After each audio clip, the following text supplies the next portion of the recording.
Here we go. This is the end.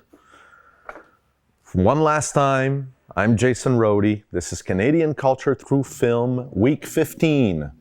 Our final class coming to you live from Nomad Studios in the heart of the Mile-End in Montreal. We have 21 great students from Burlington, Vermont that have been joining us every week.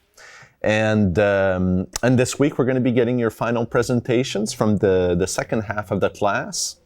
And well, before we get right into that, I want to mention a couple of things. One thing is that the best teacher I've ever had, Mr. Peter Ashworth at Stansted College when I was in high school, passed away yesterday morning or yesterday night. His wife found out in the morning. He passed in his sleep. And I thought it was interesting because I was thinking about my experience with you over the past 15 weeks, how much not just I enjoyed it, but I learned from the experience, really, of taking this journey of learning with you. And Mr. Ashworth was he was our house director at Stansted. He was also a math teacher, and he taught other classes for me, but he was a really tough teacher, and what made the difference and the reason why I really connected with him and ended up asking the second year I was at the college for him to become my advisor, despite him being the toughest teacher I had, was that he was the first person to look at me as a leader. And he spoke to me as such, and I would disappoint him sometimes, and he would tell me, this is not how leaders act, you know? So the fact that he looked at me and saw someone better than I saw myself, it really, it helped change my self-image, and it's something I never forgot. I always connect back at that, at the way that he changed the way I look at myself, and I like to still think of myself as a leader in my own way. And so as we conclude this class, it made me think to tell you that you are really the way you perceive yourself to be. It's that self-image and that will create who you are ultimately. You're still in your real formative years, and they'll continue throughout your life, I hope. But you come to a time when you realize that the way that you saw yourself when you were just about the age you are now, the way that you started perceiving who you are is the person you will become. So I thought I should mention that to you because it's a great gift that a great teacher gave me. The second thing I wanted to mention, besides mentioning Mr. Peter Ashworth, an incredible teacher and friend, is that I got vaccinated yesterday, which is nice. I'm not feeling any sick or anything of the sort, but it's a good sign that we're moving on to something new, you know. And I don't think we'll ever go back to normal. At least I hope not. I hope we retain the best of what we had to learn from the past year or so. And I know many of you have been vaccinated as well. It's been a rocky kind of semester, you could say, and because of that, you know, some of you even got COVID during the class, and I don't know how that went, but I'm sure it affected your studies. But were it not for the pandemic, we wouldn't have had this class together. So I'm grateful for that, and I hope that's part of the new normal. Another thing I wanted to mention is this YouTube comment we had on the class a couple of weeks ago. I wanted to mention this last week, but I forgot. And so I'm mentioning it now. This was on the class we had on Xavier Dolan. And I think some of you read this comment. Here it goes. Canada Film Day is nothing but a joke. Ask your average Canadian on the street to name 5 Canadian films and see if they can do it. The problem with Canadian cinema is that most productions in Canada are produced by foreign production companies with tax incentives and grants to employ Canadian workers and not to promote Canadian culture. Funding is otherwise restricted to the CBC, Telefilm Canada, and university film schools. Distribution, even in film festivals, is geared for releases by Telefilm Canada and film school graduates, not independent Canadian productions. What was the last Canadian-made film about a Canadian story that you saw in the theater? Not in a festival nor an art house theater. Your featured director, Xavier Dolan, is a great example. Lots of awards, but seldom seen in Canadian theaters outside of Quebec. Thanks to venues in Quebec, France, and Italy, Mommy from 2014 and Juste la fin du monde 2016 are his only financially successful films. Now, this comment from Rizologist, I think is full of truth. It's not all true. There's some things that are not exactly right, but there's a lot right in that. And so I thought it was interesting. It's the kind of thing I've been trying to tell you about, and not just saying, yeah, it's great here, you know, we have our movies funded, but they're doing that to keep our culture, of course, the Canadian culture, but there's economic reasoning behind that as well, to bring productions from outside of Canada. And there's a lot of elitism that goes on with the funding of films here in Canada. And you got to wonder, has it served the Canadian films in general? Of course, we've made more films had we not had the funding for them, but perhaps the quality of the films is suffered from having this kind of money. Maybe not.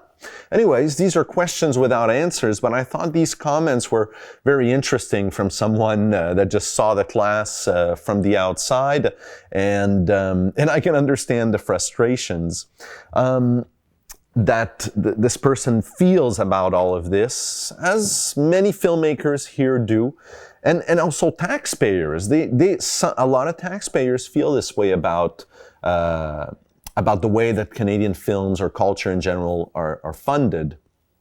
So I thought it important to bring it up, and I thought it was great as well that some people are watching from outside of this closed group, and that's bringing us an interesting feedback. That's what I've always loved about the internet. At the very beginning of, in the late 90s, I started posting things online that were barely done sometimes, just to get that kind of feedback from the outside world. Sometimes you don't get any comments or even any views, and that tells you something in and of itself. And sometimes it's the other way around. Something will surprise you by getting some kind of comment or a surprising amount of views that you wouldn't have expected. So I think that's a very good thing, to keep yourself open to the world in this way, in what you do, and open to the feedback, of course, good and bad. All right, on to presentations. We're going to go like last week, which is by volunteers, of course. The only thing I would ask is to keep them as short as possible. Last week we went a little long, and I don't want to go too far beyond our allotted time this week. So keep in mind, the same way I am doing now, going from one topic to the next, almost rush through your presentation, and I'm sure it will be all for the best. So, who's first? I can go first. Yeah, I had a feeling you would, Benji. So go ahead. Awesome, sweet. So, so for my project, I basically did an essay on interactive film and the relationship with Canada. So to go first over sort of the inspiration for this project, it starts basically from the show we watched, Existence, which basically details people sort of like getting involved in a very game world, being sort of sucked into that sort of experience. And so I basically wanted to look at some sort of similar medium that has happened in sort of like real life. Nowadays, that medium would be sort of VR, given that VR allows you to sort of like jump into any sort of like scenario and sort of like get more physically involved. But back in the day, that would have been interactive films. And so I basically just wanted to deal with that idea of people getting pulled into sort of a virtual world setting. And with interactive films and also with the show existence, it sort of breaks that barrier of film and audience, getting the audience sort of involved in the story that's being told. In existence, that was mainly just sort of purely for the characters already in the movie, but interactive film allows basically people sort of like from an actual viewer's perspective get some involvement in the narrative being told. And so interactive films basically break that mold of simple narrative by inviting audience members into the influence of a story. So that's basically the inspiration for why I wanted to do this. But first and foremost, probably to answer the question, what is an interactive film? So several of you might probably think, that sounds a lot like just a contemporary video game. And there are similarities, but there are also quite a few differences. With contemporary video games, often the idea is that you, as the player, is a character in the game. You inhabit some sort of avatar, and you get to make direct actions over what that avatar does. But with interactive films, the idea is that you are sort of purely the external viewer in this story. You are not someone who is in the story. You are sort of watching it and then get to make decisions for people in it. So you get to make sort of these choices for external characters. So I, as the viewer, would then sort of watch an interactive film, watch people in the interactive film, and then help them make choices. So it's not a matter of like you being someone in the story, it's you helping to influence the story. And so furthermore, there's also the distinction that when it comes to like usual games, there's some goal involved in terms of like, okay, you're trying to score enough points, you're trying to beat the big bad, some sort of like materialistic sort of like goal that the person would have. But with interactive films, as is films in general, it's more about just experiencing a narrative, telling a story and getting to see that story. And so that's basically the distinction being made between games and interactive film. With that being said, there's also the sort of origin of interactive films, which actually originated in Canada in 1983. This was around the time of the sort of arcade game recession. And so companies such as Digital Leisure Incorporated and ReadySoft were basically trying to come up with solutions to the recession of arcade games. At this time, most games were kind of stagnated in terms of, it's very pixelated graphics. There's nothing really going for it. At the same time, the movie industry was actually sort of like in an upswing, given the rise of special effects and all these new sort of like movie making techniques at the time. And so in order to try and sort of piggyback on that success in that industry, Digital Leisure and ReadySoft partnered and hired a man named Don Bluth, who was a Disney animator at the time. And so he was hired to basically combine Disney animations with, at the time, arcade games. And so this resulted in the very first interactive film being developed, Dragon's Lair, which was a basic sort of like simple knight in shining armor story, but presented to the audience as a Disney animation that they could then get involved with. And to sort of better illustrate the point of it being actual Disney animation, on the left here, you have sort of a Dragon's Lair art style, and on the right, you have sort of Disney's traditional art style based off of the movie Robin Hood. And given that there are some differences just in terms of, one is like a very happy fox and Robin Hood outfit in like Summer Park, and like the other one's like a knight in a very gloomy area, the actual style of art itself is pretty much identical. And if you can remember, again, at the time, most interactive mediums, mainly games at this point, were still pixels.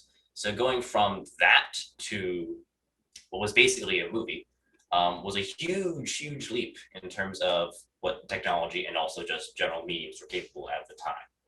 And so as a result of that, it was a wild initial success. Many people wanted to get their hands on it because it was suddenly the future they were looking at. That was the sort of idea that like, this is what everything will look like in the future, and you have access to it now. And so as a result of that, there were several sequels as a result. So you have Dragon's Lair 2, Time Warp, you have Space Ace, all of which ended up becoming major successes in their times.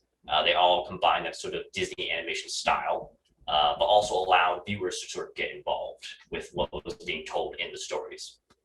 And so, in terms of Space Ace, you were watching a story of a guy named Ace, who was fighting off against this sort of alien fellow, and you could help make his choices for him.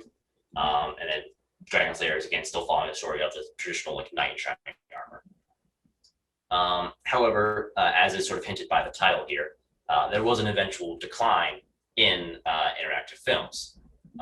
Given that the one main selling point of interactive films was that it allowed you to sort of like boost the visual quality, as technology caught up and soon got better, there wasn't really a reason to use interactive films as a medium anymore. The benefit they gave people in terms of the boosted visuals sort of fell to the wayside due to technology allowing people to just do traditional animations at that point. And so it became not really efficient anymore, but also sort of outdated in that regards. And so at this point, basically, interactive films kind of disappeared from the arcade market. They still exist in the very like antique sense, in terms of like, oh, you can still get Dragon's Lair and all that such, but no new games really made using interactive film as the medium. And so it took basically until 2018 to see interactive films basically re-enter the mainstream market with the release of Black Mirror's Bandersnatch, which was a Netflix sort of movie about how you as the audience member could influence the character in the sort of movie's story. So the character in the movie was basically a game developer going through and making this very like choose your own adventure game, and you as the audience member could sort of like occasionally influence the actions of this character, and then the character would have to then react to the actions he was forced to do. And it was a very interesting take on movies at that time, because again, interactive films were kind of dead for quite a while. And it was such a success, though, that Netflix then decided, oh, we're going to keep doing this. And so they came out with a few more interactive series and or specials. So they have Unbreakable Kimmy Schmidt, which you may already know as an actual TV show, but Netflix did an interactive special where you could then influence the actions of the main character, Kimmy Schmidt. There was also apparently a Bear Grylls spinoff of interactive films, in which Bear Grylls would go into the wilds, and you would make survival choices for him, and he would either, I guess, live or die, in a very film-esque sense. But yeah, no. So interactive films at this point have actually been making major headway in sort of more global mainstream areas. But to go back to Canada, where are interactive films in Canada now, given that they sort of started there in the first place? So they have been making researches in Canada as well, sort of not in the same medium. Rather than being sort of mainstream entertainment, they've been taking a sort of more artistic approach. So the National Film Board has sort of recognized interactive films as their own sort of category and medium. I believe if you go to the website for the NFB, they even have a subsection for it. But a lot of filmmakers in Canada right now have been using interactive films as a form of not like protest, but sort of like speaking out about specific ideas. And so here are basically two examples of interactive films. You have Bubble, which is basically an interactive film about sort of global warming. And so it allows, basically allowed the filmmaker to show any given audience member a very face forwards view of like what our current world would look like maybe in like 30 years time if everything is like ruined by global warming. And then of course there's the Book of Distance, which is basically the filmmaker for it took his family's story of immigration and made it so that anyone could then sort of look at and see that. For context, both of these are sort of using VR, so people sort of like get their face right into the overall experience and experience it as their own. And so that's kind of where interactive films have sort of arrived in Canada right now. They sort of allow filmmakers to get audience members more actively interested in the story that's happening, because the idea being that, oh, if it feels like you're actively in the story, you're going to care about it more. And so yeah, so that's basically been the history of interactive films up until this point, kind of quick. Great, Ben. Any questions? No real questions other than wonderful. It's a really good presentation. It brought our thinking forward, and it covered some things that that somehow I wish I would have covered as well. I mentioned it briefly. There's another great interactive documentary about There's great interactive documentaries at the NFB, so I would encourage anyone to go check those out. Thank you, Benji. Yeah, no problem. All right. Who's next? Could I go next? Yes, please. All right. So this is my essay summary. I wrote an essay about the relationship of dreams, reality, and the use of practical effects in Canadian and American films. What I started out with was actually putting the scope a little bit smaller to the 1980s and specifically in horror films because I really like the use of practical effects in 80s horror films. So the two I went for was Nightmare on Elm Street, which is an American film by Wes Craven, and Videodrome, which we watched in class, which was David Cronenberg.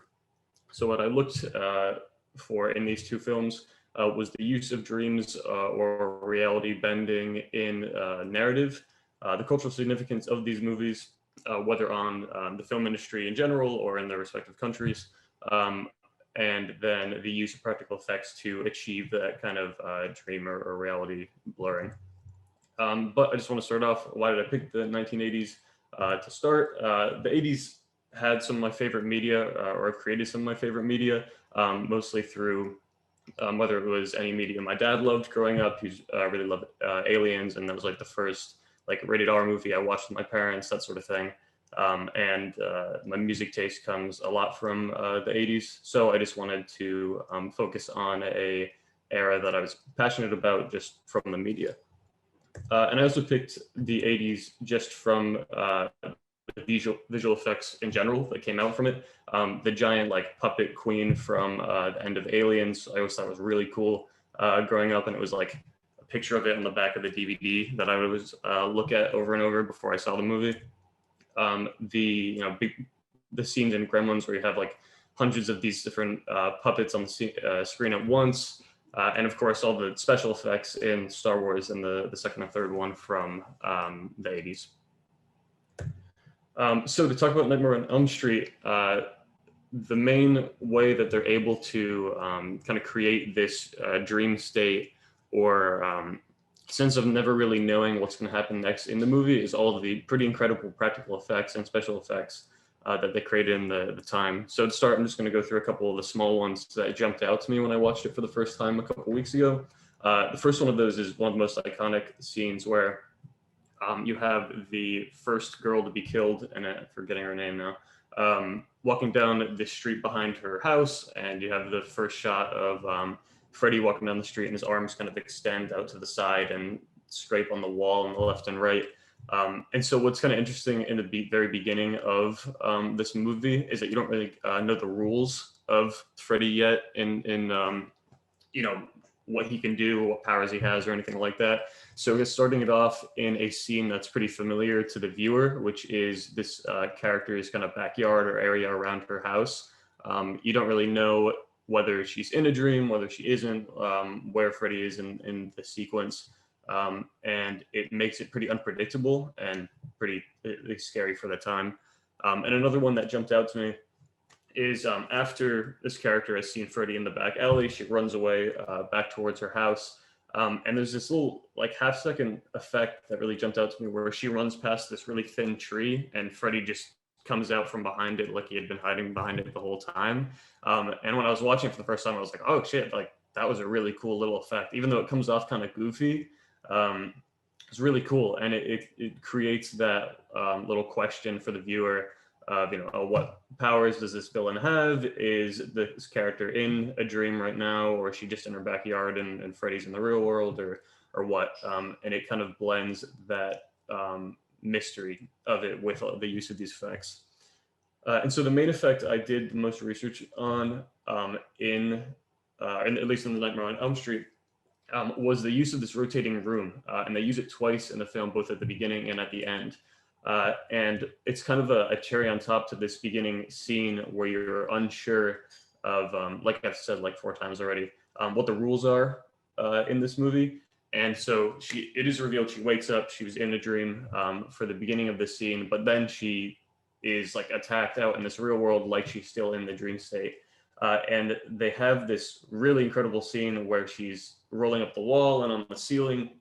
And they did it using this big rotating room that was on, it wasn't mechanical or anything. It was basically a bunch of guys with ropes turning and trying to stop the room from rotating all the way.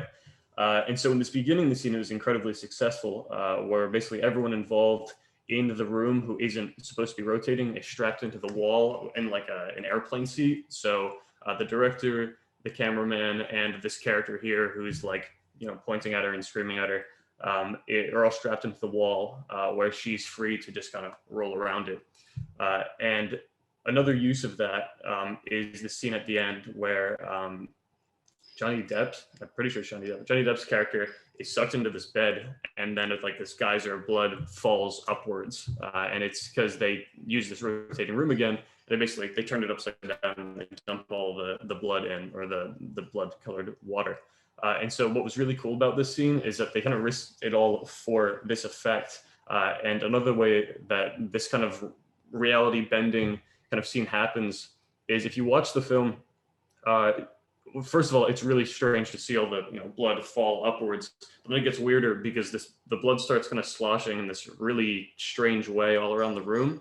And I looked it up because I noticed it. And it's because the guy who's pouring the blood, basically the blood hit the light on the ceiling, and then it electrocuted the water, and which thus electrocuted the guy pouring the blood. And then the blood sloshed everywhere in this big rotating room. And since it wasn't mechanical, it was just guys rotating it like on the side. They lost control of the actual room, and it just started kind of spinning uncontrollably. And that's, if you watch the scene, the scene goes a little bit further of what this GIF shows, but the blood basically like goes all in these really crazy directions, which ended up being a really incredible shot because it just makes the scene feel way more bizarre than it than it would have been. And so they were able to get this shot, even though Wes Craven and the cameraman and everyone in the scene basically got covered in all this stuff because they lost track of the room. And so the bottom left there, it shows what the room was. They basically just would decorate it and nail everything down in the room, and it's just connected by ropes and guys who would grab it and turn it. And so this rotating room is something that was introduced in a 1951 movie, I believe, called Royal Wedding, where this guy famously like dances on the ceiling and dances on the wall. And then it was expanded both in Poltergeist, which was before this film, and 2001 Space Odyssey, and the famous scene of the main character jogging around this whole rotating spaceship.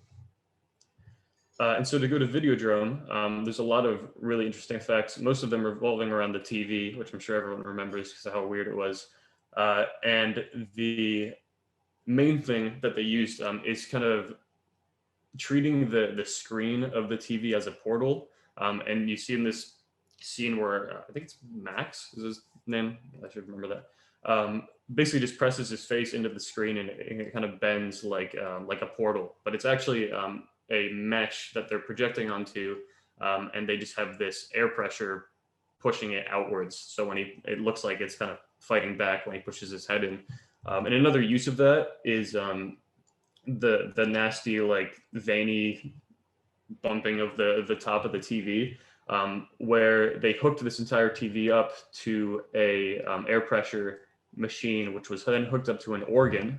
So instead of having a bunch of people like stuffed into the TV and just moving props around, they had a guy playing an organ, and each key like blew air in different directions, which made the whole TV kind of wobble, which created this really gross effect. And since the movie itself, unlike Nightmare on Elm Street, where eventually you get the rules of, okay, if Freddy's in the scene, then it's pretty much always going to be a dream. Videodrome never really gives you those rules at all, besides saying every once in a while, oh, it's just a hallucination, but then, that's really all the explanation they give you. So having all these practical effects in this scene really makes the viewer wondering throughout the entire movie, like, is this TV actually gross and veiny, or is it, just a hallucination again? And another use of that mesh was in near the end of the movie, I believe, and where the gun or the handle of the gun is pushed through, and that's another use of the air pressure machine to puff the mesh out to the side, and then it's just a guy sticking his hand through with this little prosthetic. And you can see the air kind of puffing out in the front of that gun there. And so then another use of practical effects to blend the reality or not was the really gross stomach hole. And that was much simpler, where it's just a bit of a perspective trick, where the main character or the main actor is behind a prosthetic body, and he uses his hands to interact with it.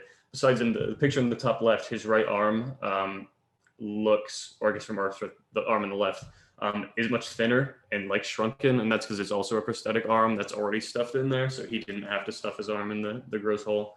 And pretty much every time he has this prosthetic front on him, he's wearing something that covers the seams of it. So whether it's like the holster in the top and bottom picture, or just like a shirt and jacket on the right, there's always something blocking what would be that seam there. And because this seems so, this like hole or whatever comes up in the most random or unexpected scenes, again, you're never really sure what is reality or what isn't in this film. And so just talk about quickly the inspiration or the influences of these films. Nightmare on Elm Street introduced a villain that in some scenes is almost likable, or just charismatic, I guess is more the word. So introducing that sort of villain afterwards, whereas before you had what would have been Jason and Mike Myers are like the silent, strong killers, the silent, strong type, I guess. Whereas Nightmare on Elm Street introduced Freddy Krueger, who during the movie is actually pretty funny at some points. And so you see that influence in things like Child's Play, where you have Chucky, who's a kind of charismatic, creepy doll. And then also in the Scream franchise, which is also Wes Craven, which kind of introduces the villains more as like humans later in the film, where you have like different people representing what's fake Ghostface, I think is its name, where you get these more human villains. And also when you have what was I looking at, Videodrome, the special effects in that of course led David Cronenberg to be able to do The Fly later on, which was much more heavily reliant on practical effects. And thematically, it led to films like The Ring, where you can see the VHS to like alternate reality influences with that. Both the original Japanese or Korean, I think it's Japanese, might be wrong, to the American remake, all the way thematically to films like The Matrix, where you can also see later on with Existence, which was the late 90s or early 90s film, also has very similar themes. So yeah, that was a little summary of my presentation. Great, Evan. That was a lot of fun. Yeah, I love the Freddy movies. They used to be some of my favorites back in the day when I wasn't allowed to watch them. All right, so who's next? To focus on 1950s animated films. Originally, I was going to compare something like Neighbors to some American films at the time, but I changed my mind and I went with Animal Farm. This was a British movie that was funded by the CIA, so I think it sort of fits. And these two films are from the 1950s. Neighbors was from 1952 and Animal Farm was from 1959, I believe. And they sort of explore the themes of the time, sort of with World War II and all of that. And I chose Animal Farm instead of some of the other ones because in America, it was mostly Disney movies and like Looney Tunes. It was a lot of animated shorts, and Animal Farm was sort of an exception where it was very different in style to most other animated films of the time. So I'll start with Neighbors. It was created by Actually, I'll start with just like a quick recap. I assume most people remember, but it's about like the two neighbors and they fight over the flower. Um, and they get more and more possessive about it until it eventually breaks out into violent conflict. Um, and it was an anti-war film. It was very different compared to American films at the time. I talked about this later, but some of the ones from American films, actually, I'll just skip over to it. It's like Tom and Jerry, Looney Tunes. You had like Peter Pan, Alice in Wonderland, Cinderella, Sleeping Beauty. You know, a lot of adaptations of old fairy tales and yeah. Neighbors, however, really was more of a statement. It was very controversial in the time. They actually had to release a different version in the US that didn't include the two characters fighting, as it was too graphic to be shown and would I forget the exact word that Norman Mclaren used, but it wasn't controversial. It was something.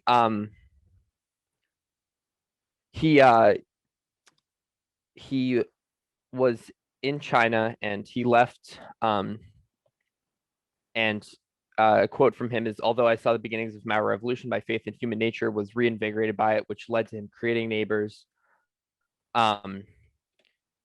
And yeah, so then on to Animal Farm, which was this British American adult animated drama. It was a CIA propaganda film. It was written by George Orwell, and the CIA funded this company in Britain to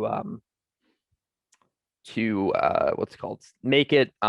And the George Orwell novel is about Stalin Russia. It focuses on animals on a farm that drive out their drunken, neglectful farmer. And then once the farmer is gone, they take over the farm and create a community. And they start by creating a set of values that they will all follow. However, as the movie progresses, these values are undermined, and the animals start to realize that it's slowly turning into totalitarianism and tyranny. It's very dark. There's scenes of violence, drinking, themes of injustice, intimidation, corruption. There's multiple character deaths. So it was very different from the time because it was a very serious and very dark movie. So I'm gonna try to keep quick. I'm not gonna get too much into it. And then as I was saying, so you have some other movies at the time. I chose both of the political and more intense movies that were from the 1950s. This had to do with the fact that RKO, which is the studio that Walt Disney worked at, was in a ton of debt because of World War II. And all the movies they put out in the 40s flopped financially. And they went with a lot of older stories to adapt and try to make some money back because they were so far behind, which they ended up doing, and went on to create Disney because of this. But these are all very different from Animal Farm and Neighbors.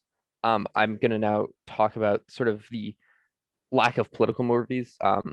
There was, I mean, I kind of did. I just want to sort of highlight that Neighbors was censored in the US, and I'm going to kind of go a little bit more into that. He wanted to be more palatable. That's the word. And they had the fight scenes depicted in his mind were way too intense. With World War II being very intense, like a lot, and the US not wanting to have any sort of anti-patriotic films. They believed it was anti-patriotic, so it was censored. The censored version still won an Oscar, however. Animal Farm, on the other hand, was probably less violent than the uncensored version. However, because it was anti-communism and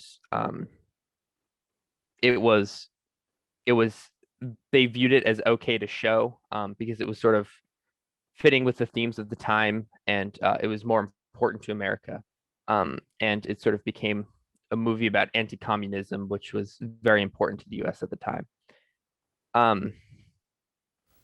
That's fine. Animal Farm. I've never seen the film. I didn't even know they made a film financed by the CIA, no less. But I read the book a couple of times by George Orwell, and I suggest everybody does. It's a quick read. It reads almost like a children's book, but it's nothing like a children's story. The the animals kill the farmer at the beginning, and then the pigs end up taking over. And well, they're pigs, so the pigs be as pigs are. And well, in the end, the animal farm ends up being very much like the kind of tyrannical ruling that the farmer used to have. So yeah, that's interesting, and it's not like anti-war, but there are similar adult themes between Neighbors and one thing I can mention about Neighbors, the scenes, specifically the scene that was censored from that, you might remember it because I showed it in class. It's the scene where the one of them rips off the other one's house, finds a woman and child in it, and then kills them and kills the woman, takes the child, and throws it over. And then the other one does the same thing to him on the flip side. So you can still get the same story, the same message without going as far. But yeah, it was worth uncensoring it later on. All right, thank you, Aidan. Who's next? So for my final project, I chose the topic of Norman Mclaren's animations in VR, in virtual reality. So what was the idea of the project is I just really wanted to see what it's like to watch something so chaotic and experimental in a virtual reality, where you can pretty much set up your watching experience in a more unusual way, not like a standard rectangular screen. Yeah, so first, quick reminder on who Norman Mclaren was. He was a Scottish-Canadian animator, director, and producer, known usually for his work for the National Film Board of Canada, I believe. And he was pretty much a pioneer in a number of areas of animation, filmmaking, and sound. We watched many of his movies during the Week 4 Canadian animation class, and including The Neighbors, Aidan just was talking about. But in my project, I was focusing only on experimental animations. So the ones I chose for watching in VR are Dots, Boogie Doodle, and Synchrony. So now to the technical side, how everything was done. The project was created in Unity with the use of SteamVR library, because in this case, I was able to test it with both my VR headsets. And in Unity, I created... Can you hear the sound? Oh, no, Okay. I can't hear the sound of the movie you're playing, no. Oh, okay, that's fine. Okay, so in Unity, I created 3 scenes. First one is standard cinema-like watching experience, which you can see here. It's just pretty much a standard big screen. You're standing in the center of this room and watching this animation cinema on a size of the screen is pretty much like IMAX screen. So it feels very different comparing to watching it on just a small, I don't know, like monitor screen. Next screen I have is 360 degrees cylindrical scene. Here things I would say like become very interesting. You're pretty much standing on the ground in the middle of a big cylindrical room where the screen covers all surfaces around, and including the floor and the ceiling. So you feel pretty much like being a part of the movie happening literally around you. So here, like, it's hard to imagine this while you're not trying it yourself, but this is just a capture of the screen, what people see in there. Yeah. And the last experience, like the last scene I created is 360 degree spherical scene. Here I decided to put the viewer in the center of the sphere. So you're pretty much flying up there, and the space you're in is a huge sphere with, once again, screens covering all surfaces. On this scene, watching movies like Dots and Boogie Doodle was not very like interesting, because you hardly can see where things are happening, like what's happening around you. But for Synchrony movie.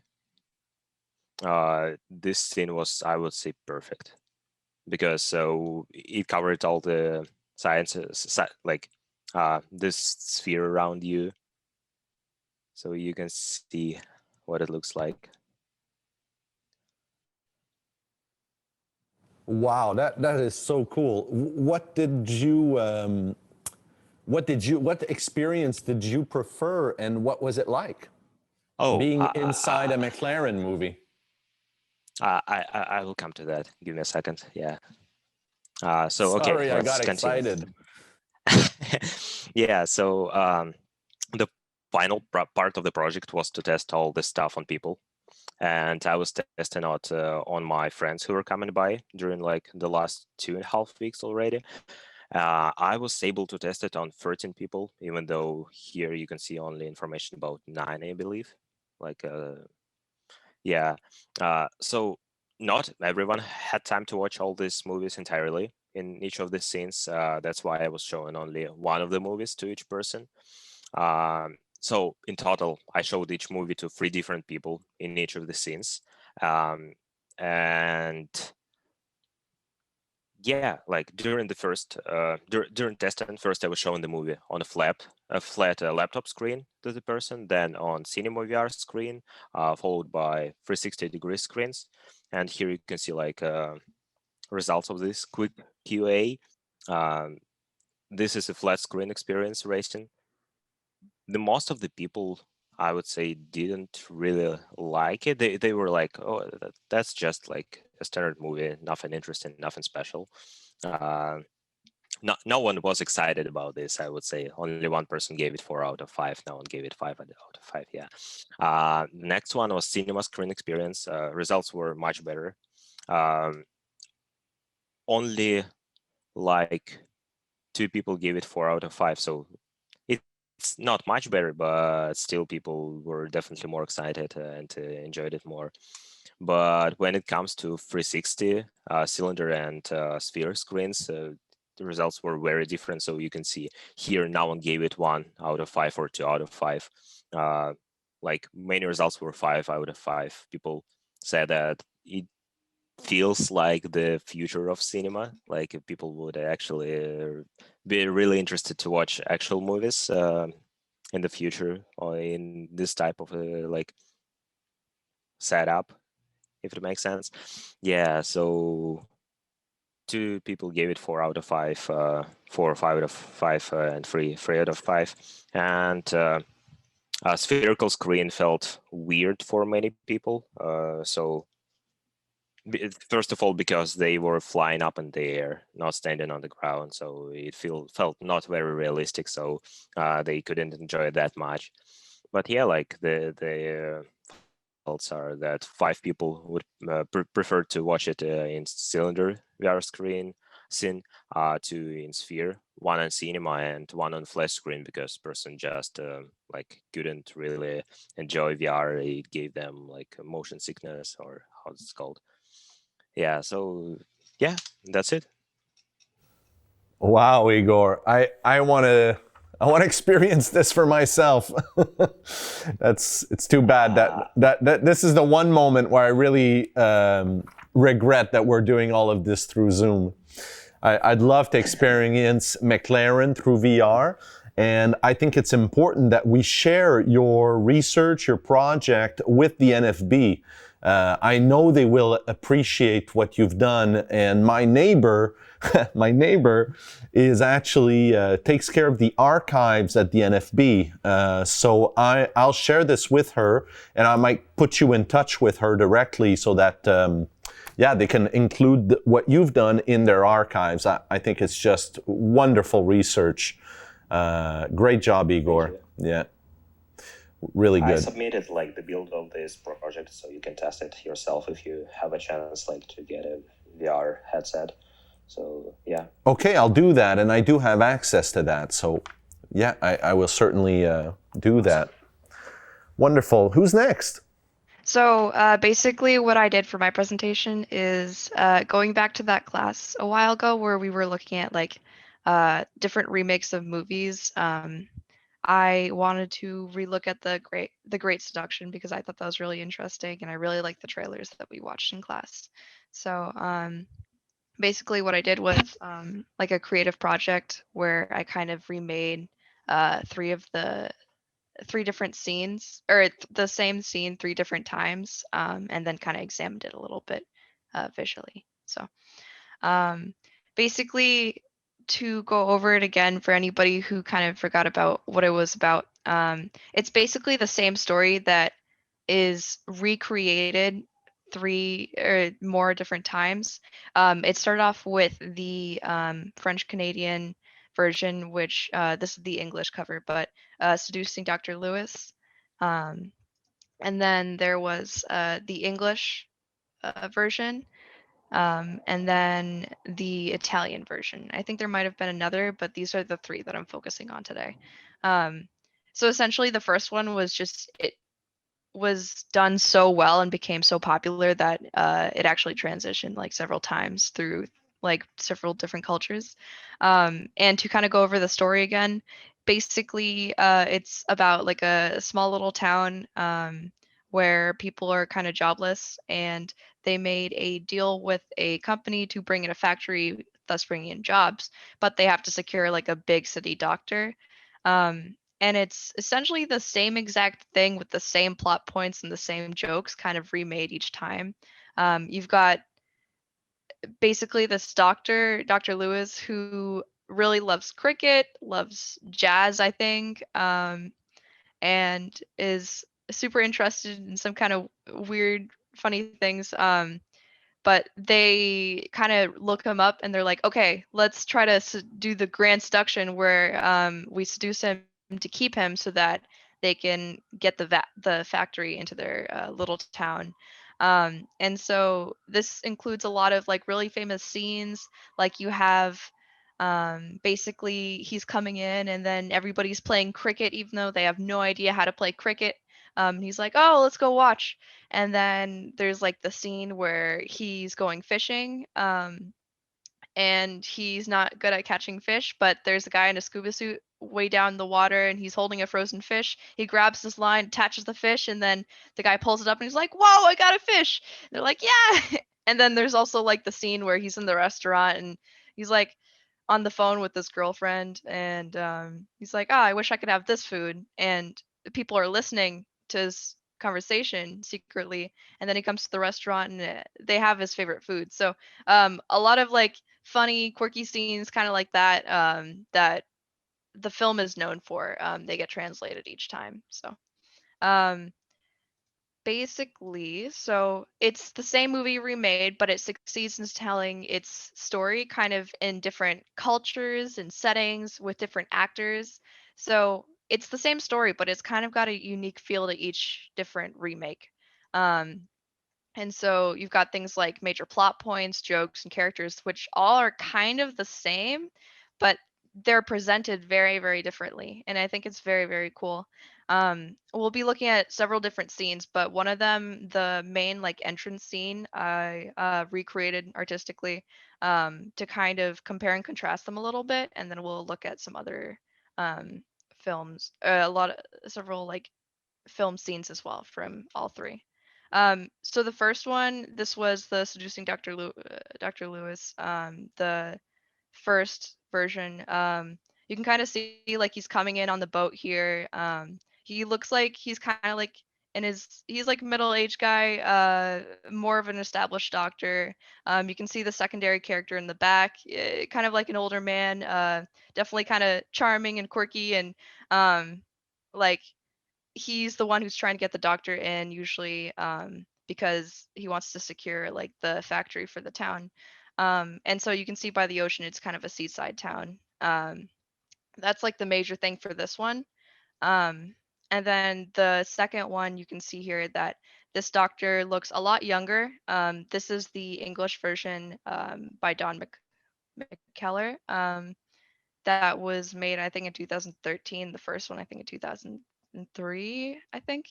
But so he's definitely a lot younger here, and it's also a seaside town, harbor as they like to call it, but it's a lot more sparse and Yeah.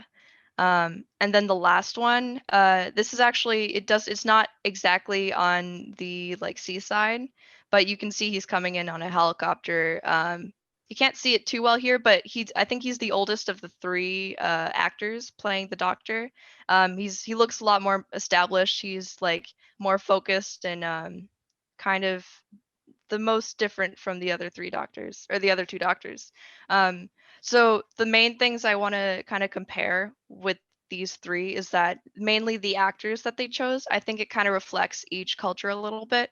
Like mainly with the English adaptation, the Doctor is the youngest, and through the film you'll find that he's kind of more silly and easy to trick.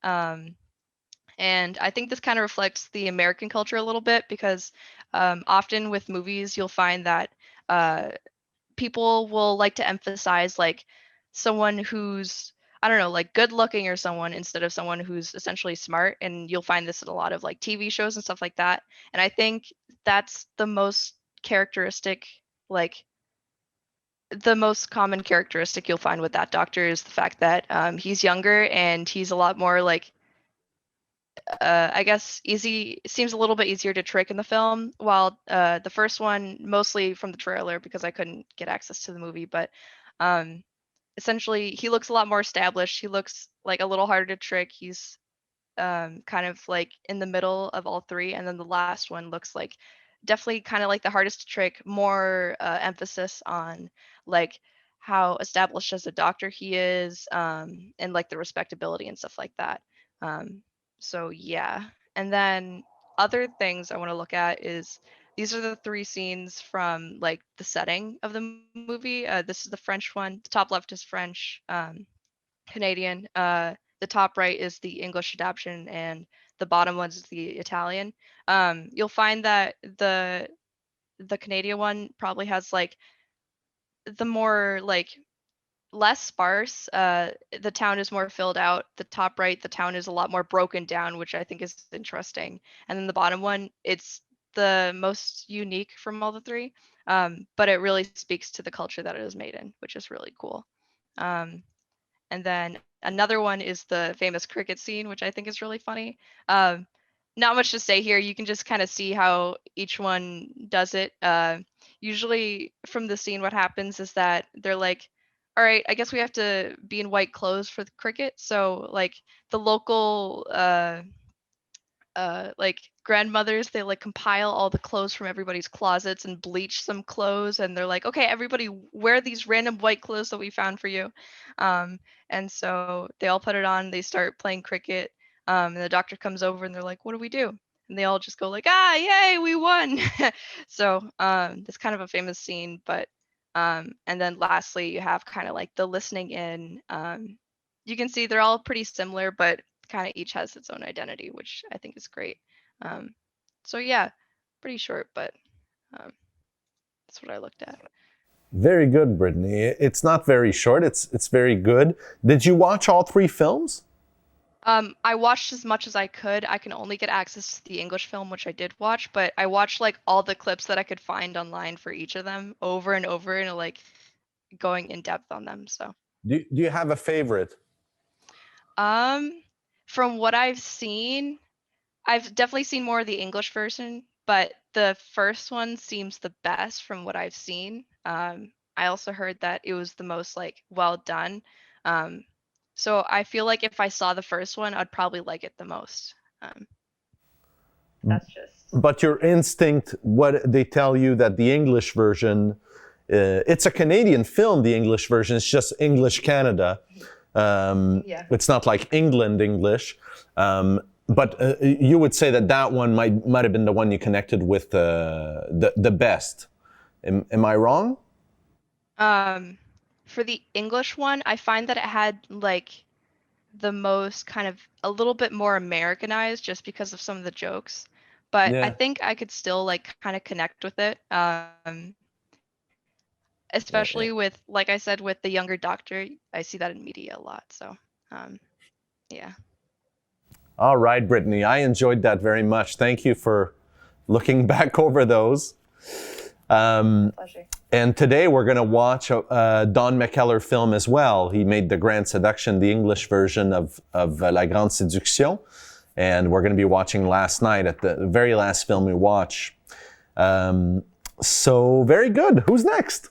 I'm going to speed run through this presentation so I don't take up too much time.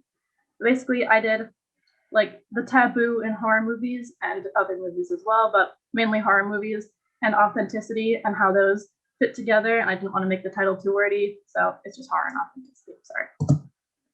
So I guess a little blurb about me first is that I wasn't allowed to watch horror movies as a kid. So I would sneak out and watch horror movies at friends' houses and stuff. So I would go and watch like these shitty American movies, and they kind of sucked. And I kind of realized that as I got older.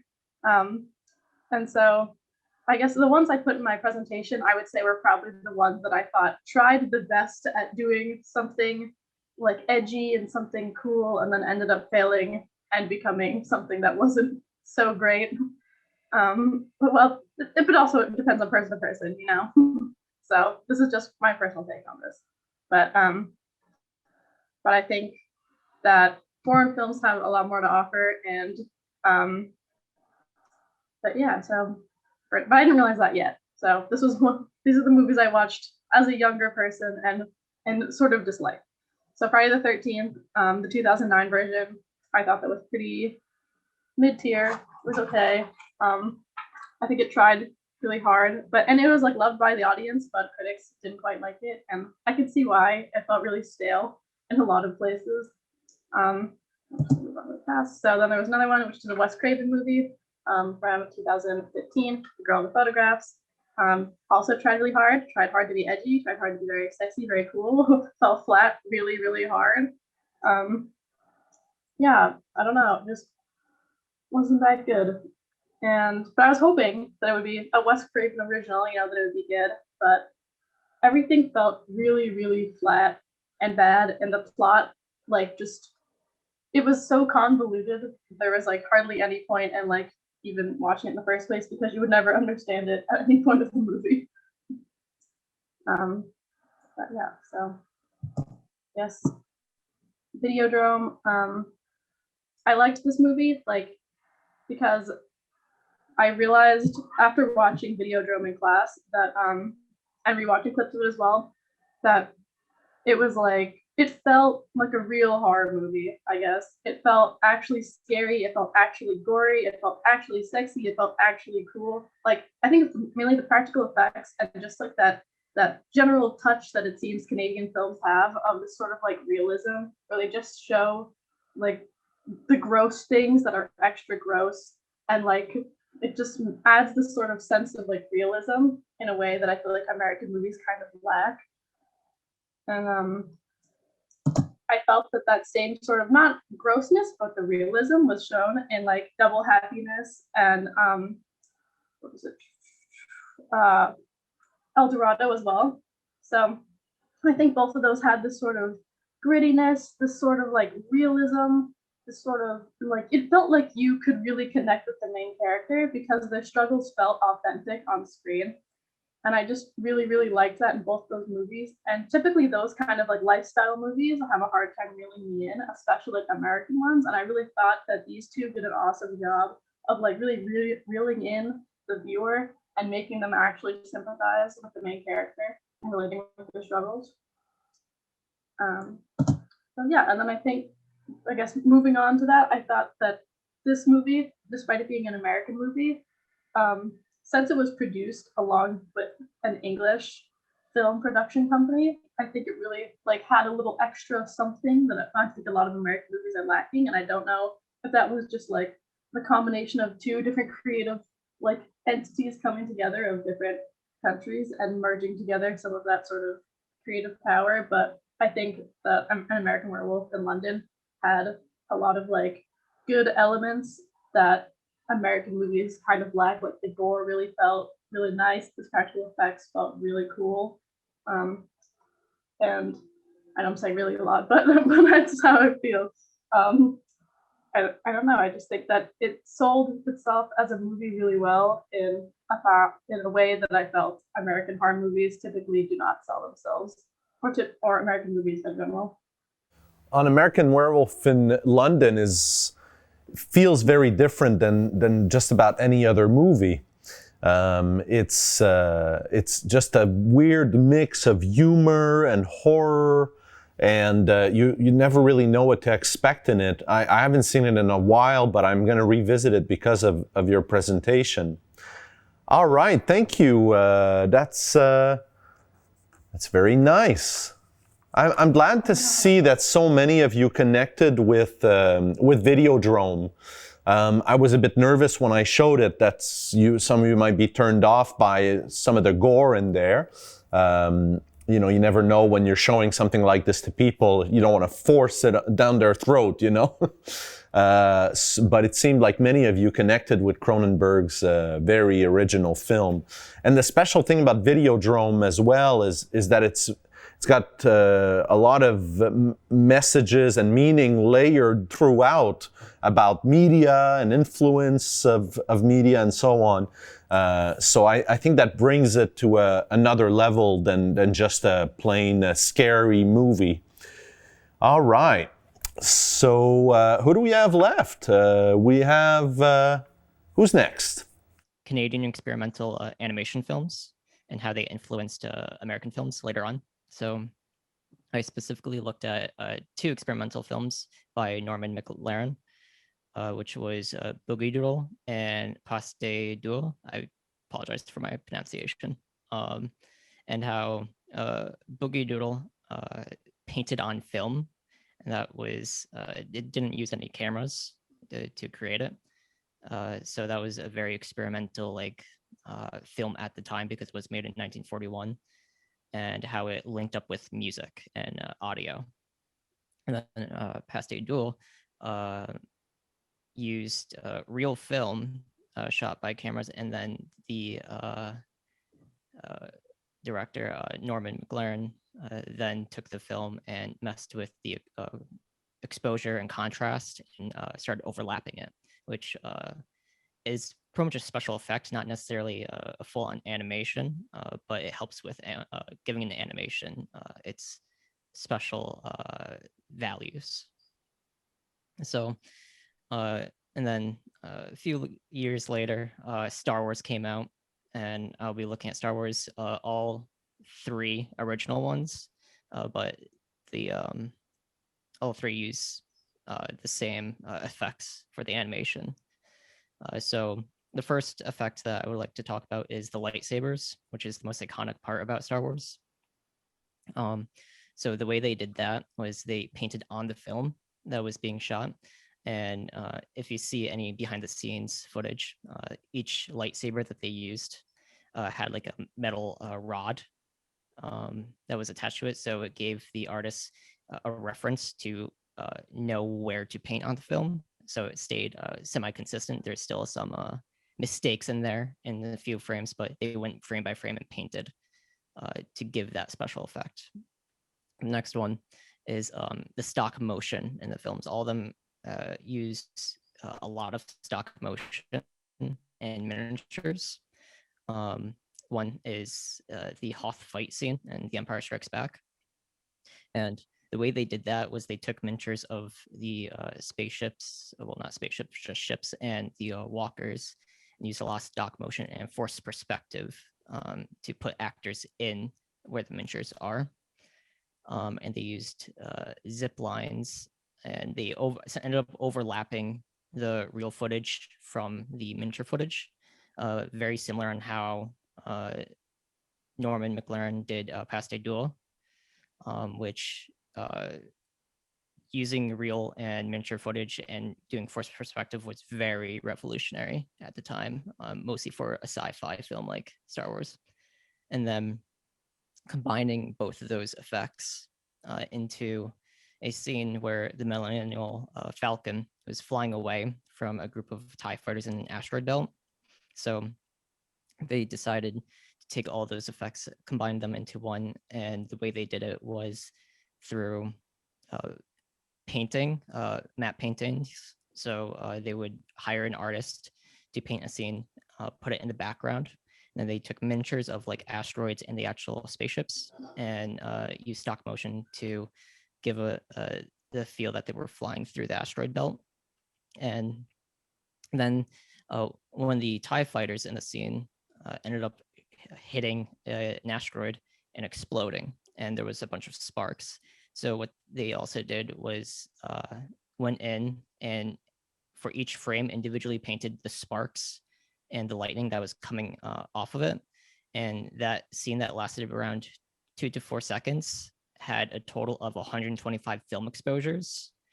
And it took a very long time to end up making because they had to reshoot some things to get the animations correct. And then after that, a movie Blade Runner came out, which funny thing is the special effects person for that movie was Douglas Trumbull, who turned down an opportunity to work on Star Wars to be able to work on other films like Blade Runner.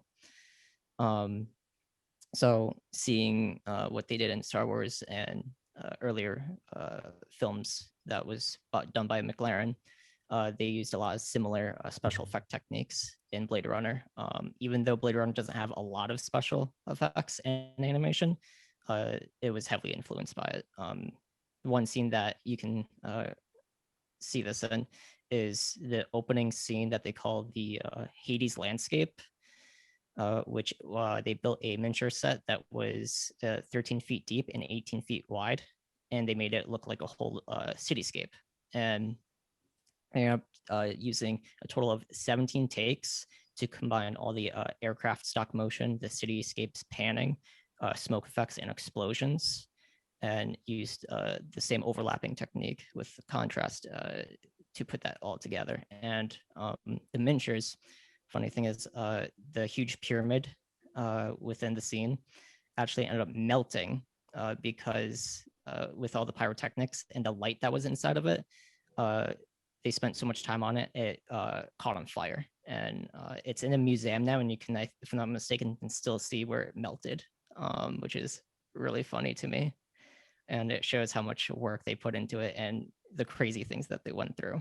And the last thing I'll end on is there is a little Easter egg in that was put in Blade Runner, where in a few frames you can see a building that was shaped as the Millennial Falcon, and in Return in Star Wars: The Phantom Menace, they put in a couple frames where you can see a spinner, which was the car that they used in Blade Runner that was designed by Sid Mead, which was a little homage to them. And then later on, of course, Blade Runner 2049 came out, which was done by a French-Canadian director, Denis, and that was, I mean, that was an opportunity that was only been made by the creation of the original Blade Runner that was then influenced by a original Canadian animator. Yeah, nice links there. Denis Villeneuve is the name you were looking for.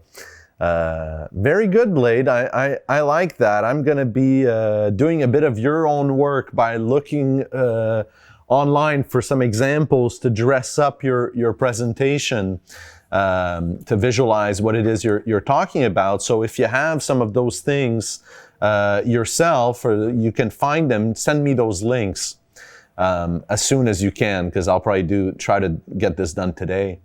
All right, very good. And I did my paper on whether or not commercial films or big blockbuster films, like things in the Marvel Cinematic Universe or Star Wars, or just those large films, should be considered art. Because I think that there's a lot of debate whether or not a film that is made to make a lot of money for the studio should be considered a work of art. So to start off, I think the biggest part of the debate is like, what is art? I think that's a big important part to talk about first.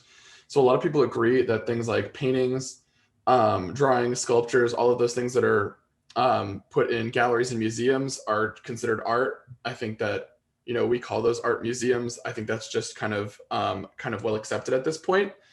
But really, who decided that, and what makes those things art, and why are other things up for debate on whether or not they're art, such as film, music, food, all of that kind of stuff. So I wanted to start off by looking at a dictionary's definition of art, because I think that that's a good place to start when looking at a definition.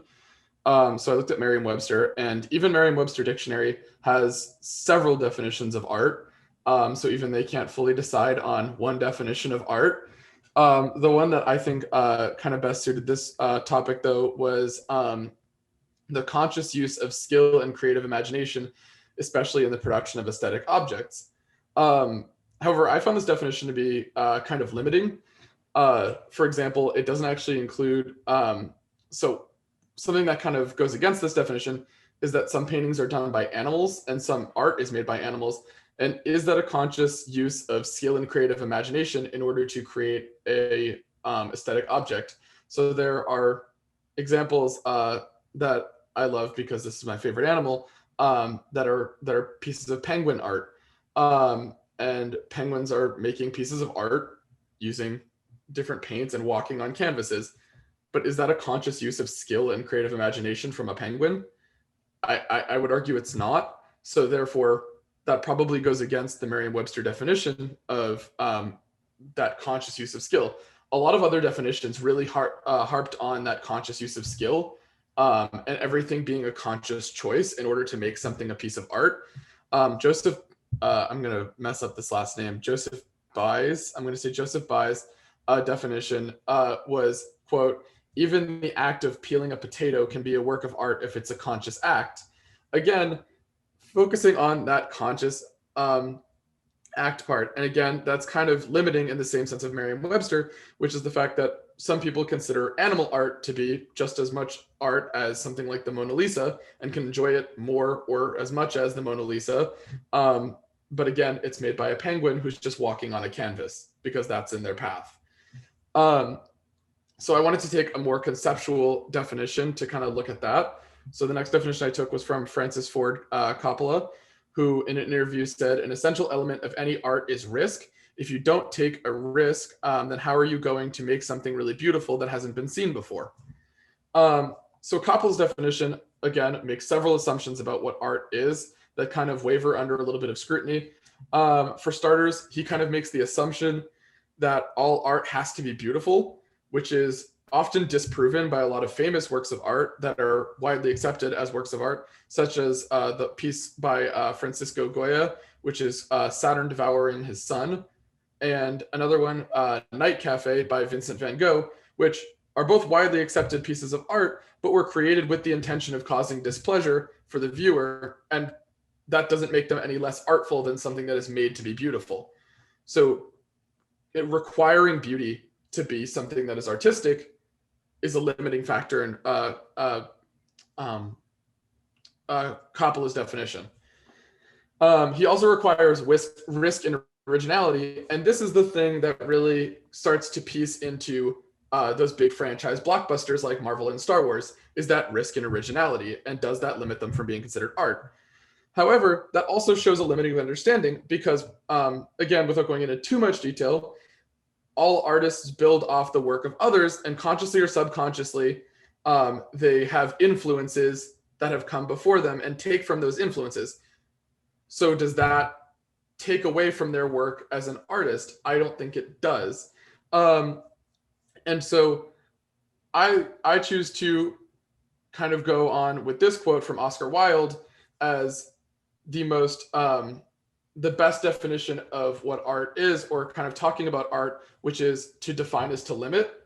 I think that art is one of those things that when trying to define it, it's really just because of human nature that we try to put things we don't understand into boxes with labels. And really art is one of those things that is up to interpretation. So I really like that definition. Kind of moving that into films and blockbuster films. I feel like the first way to talk about this would be to kind of look at an example of a film that is accepted as art. And that work that I chose to look at was Possibly in Michigan, which was directed by Cecilia Condit. And this was an example of a film that subverts our understanding of gender roles through the medium of video. And this is a widely accepted piece of artwork, again.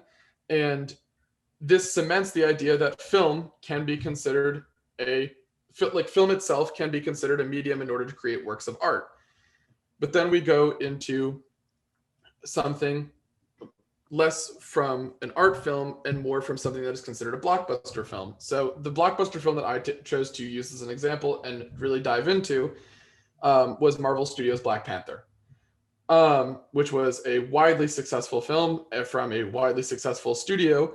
And I chose to look at this because I think that when talking about originality and making money and all of that kind of stuff, I think that it's good to take a deep dive into Marvel because of how wide their universe is that they've created. Does that sort of continuous line of superhero films still stand up as art? So the main difference between something like Possibly in Michigan, which is considered an art film, and something like Marvel Studios' Black Panther is that Marvel Studios' Black Panther is intentionally made to be a large commercial success, while the other one focuses less on making a profit, but solely focuses on storytelling. The release of Black Panther was seen as a very big deal and extremely noteworthy, as it was the first entry into the Marvel Cinematic Universe that centered around a Black superhero. Despite this, based on Coppola's definition of art mentioned earlier, which needed risk and originality, Black Panther would not be considered art, as it was argued that Marvel Studios played it safe by making a film that they knew would be commercially successful. In contrast, many film critics have praised Black Panther, some such as Mara Reinstein of Us Magazine have gone as far as calling this, quote, just straight up a work of art. And then they went on to say about Ryan Coogler, the director, he created a visually dazzling work of art that stands apart from others. Art goes beyond just making things visually appealing. In the case of Black Panther, it can be the meaning behind the story and what the impact that it has is. So again, this was the first entry into the Marvel Cinematic Universe that centered around a Black superhero and was surrounded by a mostly Black cast, which cannot be overlooked when considering if this is a work of art. Jamil Smith, a writer for Time magazine, wrote, and this is the quote from Smith, what seems like just another entry in an endless parade of superhero movies is actually something much bigger. It hasn't even hit theaters yet, and its cultural footprint is already enormous. It's a movie about what it means to be Black, both in America and Africa, and more broadly in the world. As discussed earlier, art is left kind of best without a concrete definition, but rather is up to the interpretation of those who view it. So kind of with that being said, why should a film that had such a profound impact on society and was so purposely crafted to be a meaningful story not be considered art just because it was also made to make money for Marvel Studios? I kind of wanted to take a look at an argument against these being considered art as well. So a noteworthy one was in 2019, and I don't know if some people remember this. I remembered this because I think this was pretty big news, was when a very well-known director, Martin Scorsese, was asked if he watched Marvel movies. And while a seemingly simple question, his answer sparked a lot of controversy. In response to this question, he was quoted as saying, "I don't see them. I tried, but that's not cinema." So that sparked a lot of controversy. I know a lot of the Marvel directors came out against that and were disappointed in Scorsese's calling that Marvel movies were not cinema. In an op-ed, he then went to back up his point. So he wrote his own op-ed in the New York Times after this. And he further aligned himself with Coppola's definition of art right at the beginning of his op-ed, saying that cinema is an art form that brings you the unexpected. In superhero movies, nothing is at risk. And then he also went on to say the sameness of today's franchise pictures is something else.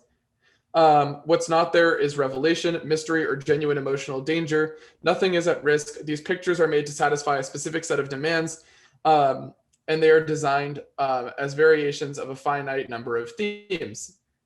While he might be right that Marvel is using limited amounts of risk in order to make them commercially successful films, that does not take away from the fact that they should be considered art. going back to an earlier rebuttal of Coppola's art definition, art does not need to have a certain risk or a certain level of originality in order to be considered art. All artists are influenced by those around them and who have come before them. What I found interesting was that Scorsese actually refutes his own points about originality and risk by offering a masterclass on the website Masterclass. And his masterclass that he offers is titled Channeling Your Influences, and then offers the description, Martin encourages you to take inspiration from the work of other directors and discusses the significance of referencing other films in your own work. So this directly refutes his point about Marvel films not being cinema because they're not original and they take from other work before them. And so to kind of summarize everything that I just said, the argument about what the definition of art is, I don't think will ever truly be decided. By trying to define what is art, we're kind of allowing human nature, by attempting to put labels on everything that we don't fully understand, to take over. Again, Oscar Wilde's definition to me sums it up best, which is to define is to limit. We should kind of leave art undefined and allow people to interpret things in their own way. To me and a lot of others, Black Panther, along with a lot of other blockbuster films, should be considered works of art. So that is kind of what I discussed in my paper. Great. Very good. Big questions. Of course, no one has the ultimate answer. I'm sure even the people that wrote that you're quoting admit that they don't have the ultimate answer to this big question of what is art. And funny enough, I did a little Facebook post today of some nature shots, and I wrote, nature is the art of God. So it seems like a recurring theme for me today. For mine, I decided to take a look at both the Canadian graphic novel series Scott Pilgrim and take a look at what was lost or was kept the same in the movie adaptation for it, because one of the articles that was posted in discussion too talked about it, like that being one of their 10 Canadian films they bring into quarantine, which it was made and directed by Edgar Wright, the adaptation, so I found that interesting. So with that, one of the things that it did actually succeed in doing was capturing the setting of Toronto. A lot of times that city is usually used as like a drop-in for a different city entirely, in different odd spots of Toronto. So it was really interesting to actually see Toronto like fully there, because in the comics, one of the appeals to it was, although all these crazy things were happening in the comic series, O'Malley, the author, made sure that all the settings were like actual places in the indie rock scene of the 2000s. What was that all about? Which was great, and Edgar Wright went out of his way to hire both people from that scene in Toronto and also hire indie rock artists like Beck to write some of the fictionalized songs for the fake fans in the movie.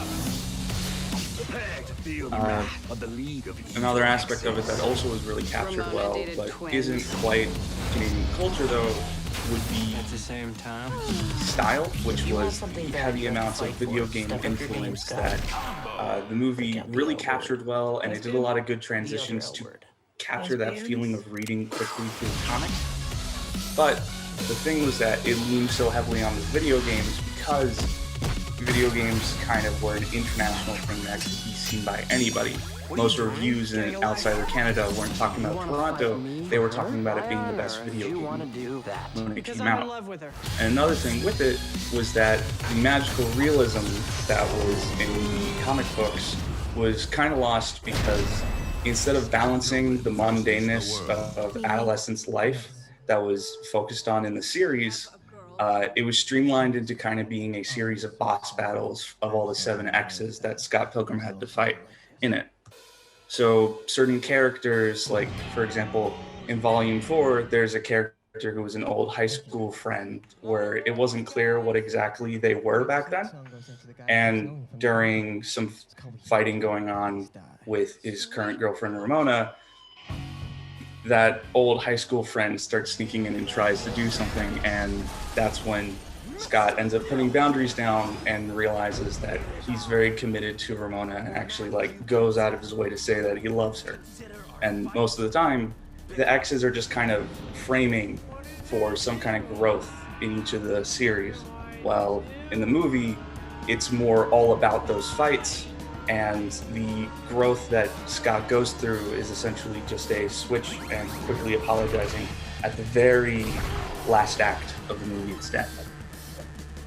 In all honesty, the mundanity and the growing up in adolescence that isn't in the movie, honestly, I see it more in something like You're Sleeping, Nicole, in all honesty, because it captures like that everyday life and has a dysfunctional protagonist that is like having like an actual disconnect with how other people are wanting and expecting from them to grow up.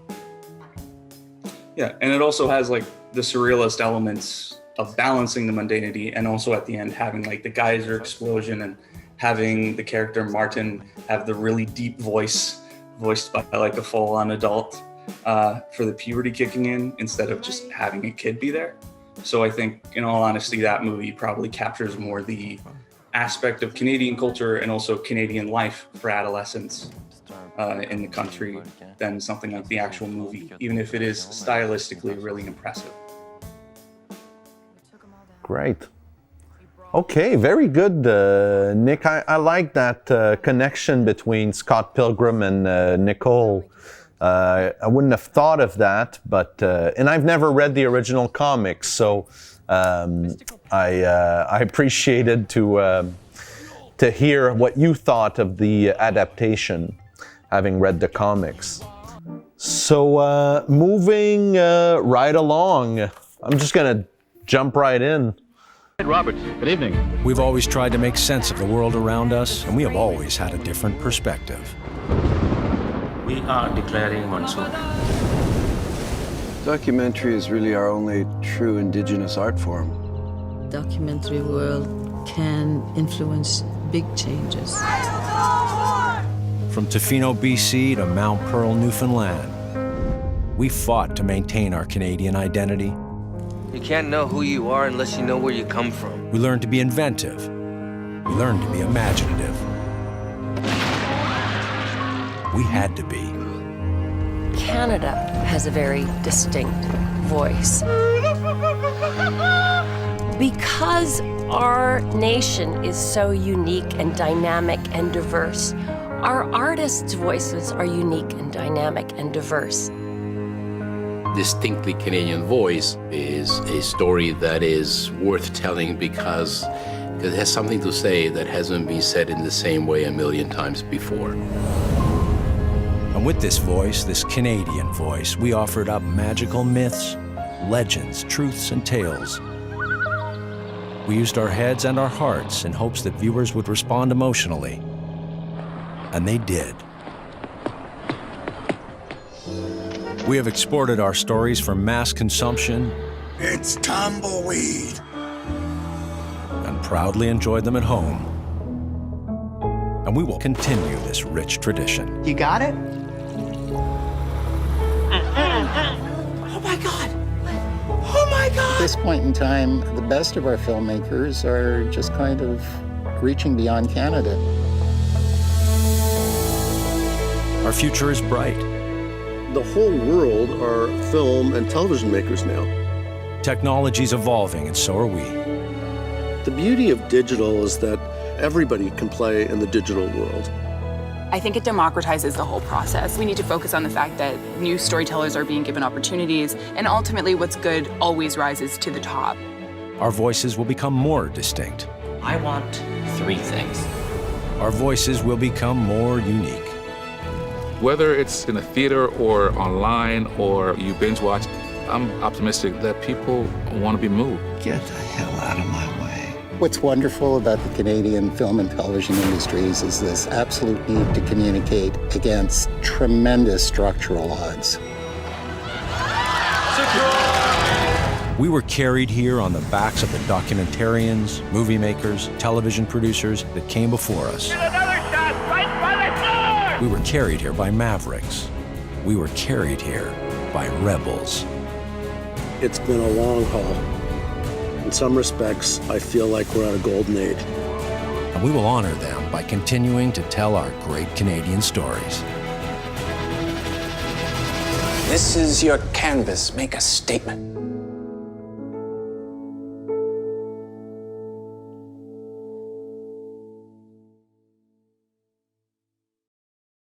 So today I'm going through a lot of films that I wish I would have taken a whole class to speak about. Specifically, this one, Jesus of Montreal, is a 1989 film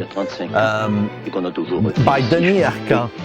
And this is his second very famous film. We'll look at the first one right after. It's part of a trilogy that I wanted to group together. And Jesus of Montreal is really an allegory for the story of Jesus taking place in Montreal. It's the story of an actor who takes on the role of Jesus and gathers all of his disciples to play in the play with him.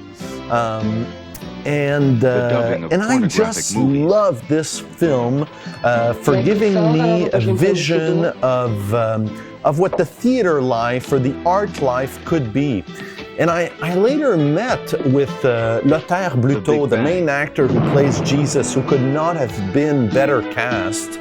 I later met him when I was studying at NYU during my last year. I was walking through Washington Square Park, and I walked right past Lothar Bluteau, and I thought, there he is, that's Lothar Bluteau, that's Jesus of Montreal himself. And so I turned right around, I went up to him, I tapped him on the shoulder, excuse me, sir, this is Denis Arcand that we see real quick, who's playing the judge. We're going to talk about Denis Arcand. He's actually the director of this film that we're watching. He plays the judge in Jesus of Montreal, which is an interesting role to give oneself. And so Lothar Bluteau and I ended up having a coffee over about an hour. And he was most generous with his time, with his person, in encouraging me to go on with my film studies and career. Now, this is the decline of the American Empire. This is Denis Arcand's film, which was nominated at the Oscars for Best Foreign Film and Best Screenplay. He is the only director who was nominated 3 times in the category for Best Foreign Film. He's the only Canadian director to have achieved this.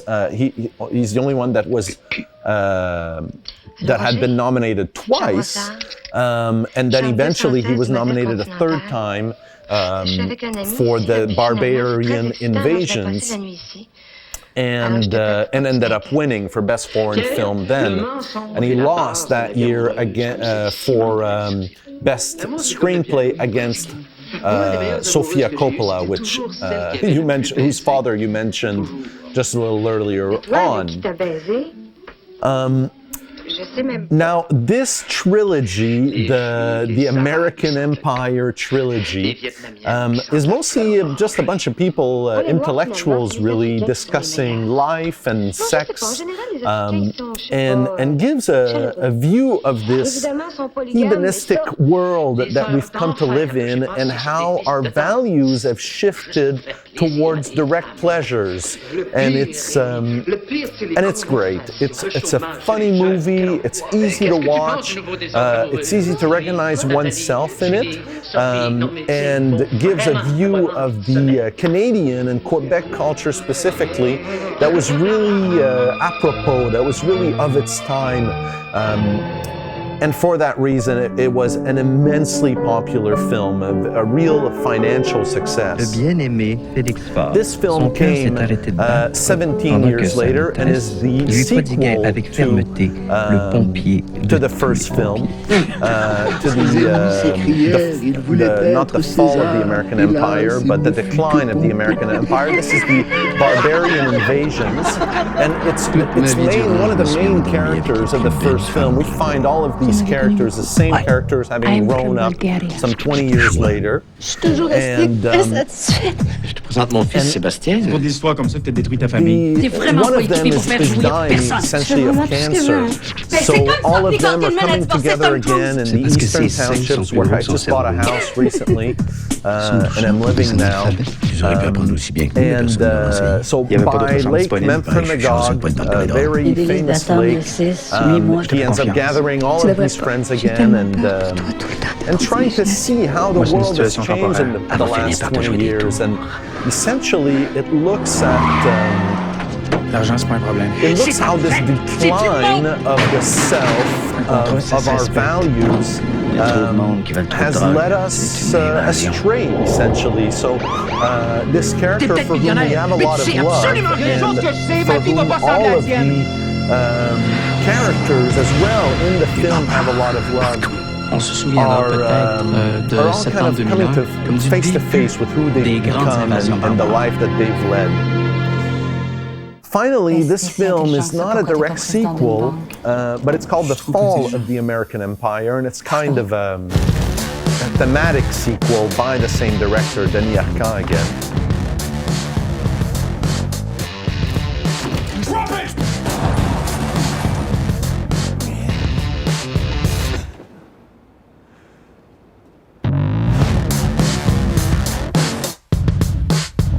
Jean-Paul Sartre était stalinien. Heidegger était nazi.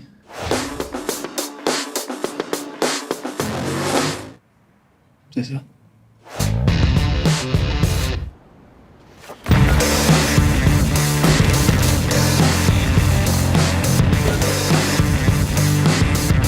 Tu changes absolument rien. Je suis allé sur un site d'escorte. Carla McDuff, police de Montréal, mon partenaire, puis de la bouffe. Je leur ai dit que j'étais son ami. Un gage d'amitié? Oh boy. On a des caisses de cash, puis on peut pas s'en servir. Cet argent-là, tout le monde va le chercher. La personne qui l'a volé va se faire descendre. Tu l'as amené voir ton argent. So strangely, this film uses a lot of the same actors in new characters, playing new characters. So you feel that it's a sequel, but it's but obviously it's not. Now I just want to. C'est ça qui a coulé les États-Unis. L'argent. Croire uniquement en l'argent. I just wanted you to hear that last line from the film. Now, this film is called Léolo. This is by far one of my favorite films of all time. When I saw it back in the day, it was kind of my favorite film. It's a semi-autobiographical film by Jean-Claude Lauzon, and it's a true masterpiece. Jean-Claude Lauzon only made Un Zoo la nuit, A Zoo at Night, and then this film before he passed away in a plane crash with his girlfriend, who was also an actress. So they both passed away in this plane crash where the Cessna that he was driving. I also used to drive the same kind of plane, but was always very nervous. So whenever people would call him Léo, which is the character's name, he would rebuke by saying Léolo, Léolo Lauzon. So this character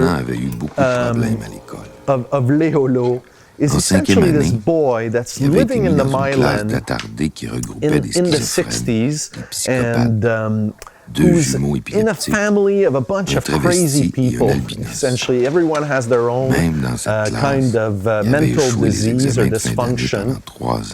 And this boy is a dreamer of sorts. So we're living in we're seeing this whole film through his eyes, his past through his own dreams. And here, Denis Arcand included this scene because Denis Arcand, who directed the first 4 films we just spoke about, plays a part again in Léolo, playing the professor. Après 1 heure, il remit une page blanche et insista qu'il avait dessiné un lapin blanc dans la neige.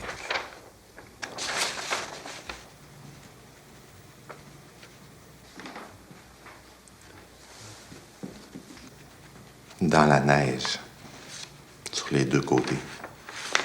Mais oui, mais il est là, vous le voyez pas, il est So là.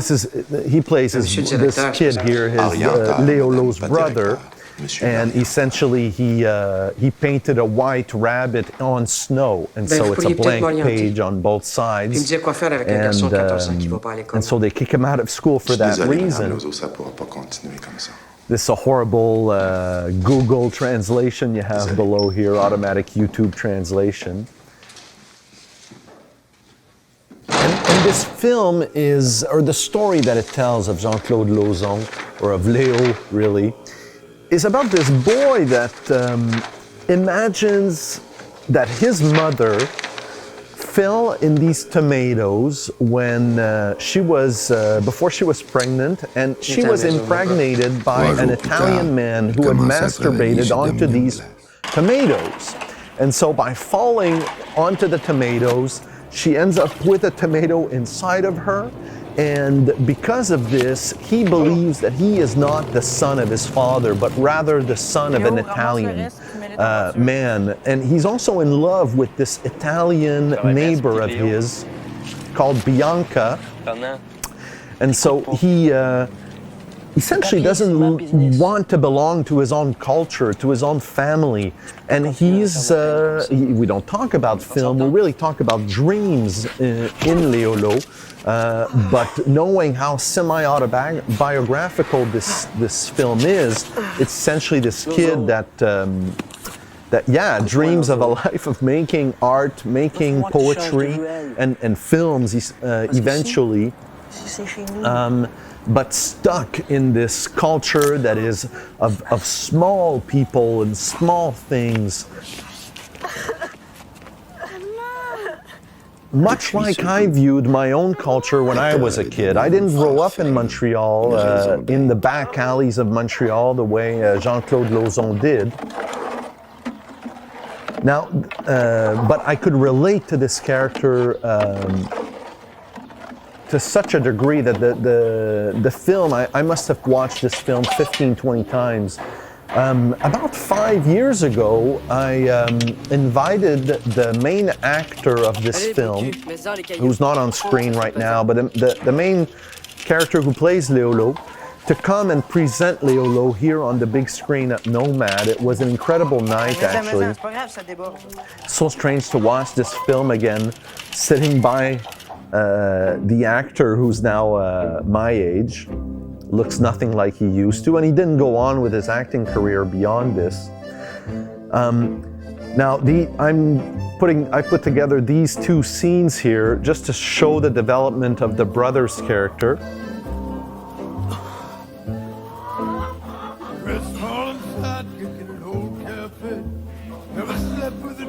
This film is truly considered not just one of the best Canadian films of all time, it's always in the list of the 10 best Canadian films of all time. There's, many times it was considered the best Canadian film of all time, but it's also in the AFI's list of best movies of all time, period, like in the best 100 movies. So this film is a true masterpiece. It works like a dream. It has these songs playing and overlapping each other. This is the brother growing up here. To become this bodybuilder, and this actor who plays the bodybuilder, this is his only film, so he's a real bodybuilder, and he was cast just as the brother, and there goes his acting career.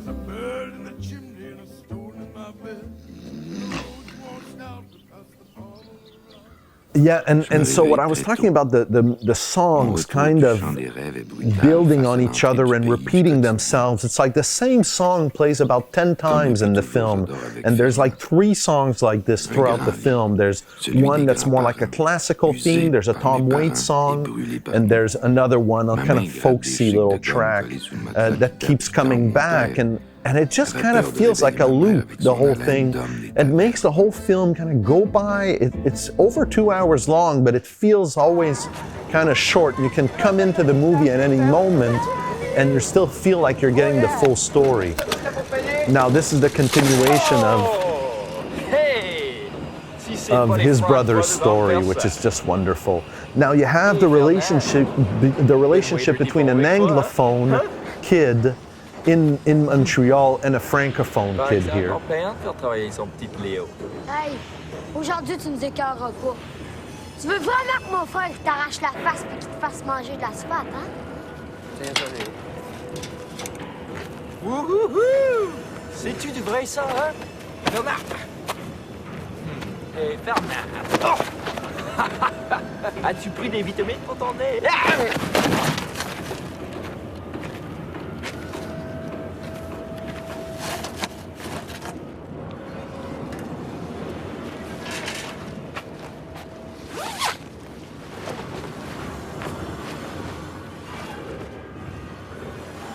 Oh, c'est beau ça ferme. Ah, je peux te toucher? Hey, Ken. Hey, tu veux-tu voir quelque chose de beau? Check. Check ça. Là, tu vas voir quelque chose de beau. Hey! Viens-t'en, Fernand. Viens-t'en me battre. Oui, viens-t'en. Incredible performance by this non-actor, the bodybuilder here. What are you, chicken shit, Fernand? Viens me battre, ah ouais!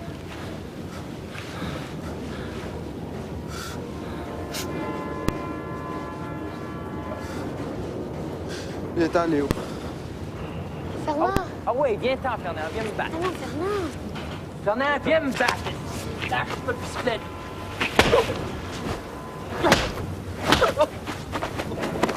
Mais Fernand! Oh, il est foué, viens me battre! Oh ouais, Fernand, viens me battre!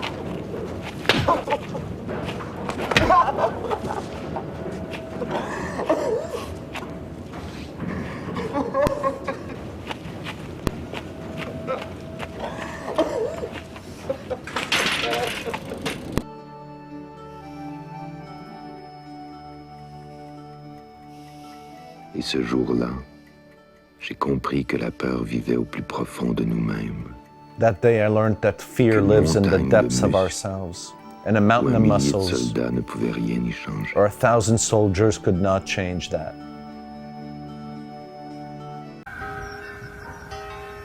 Now this is the ending of the film that I'm gonna forward through, but I wanted to include it, even though I didn't find a good version of it, because you get a better film of the sense of the fantasy aspect of the film from this scene than you do from the rest that I've shown you already.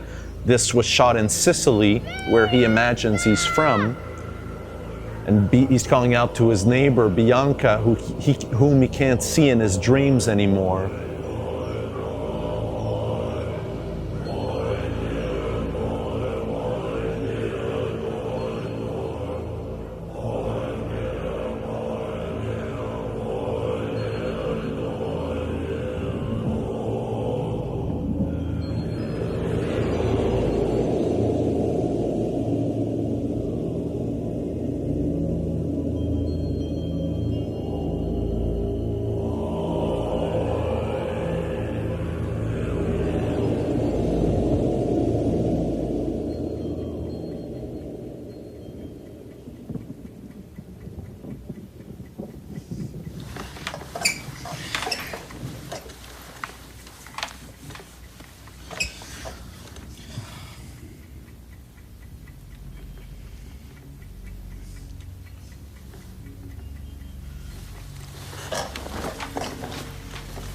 Léo?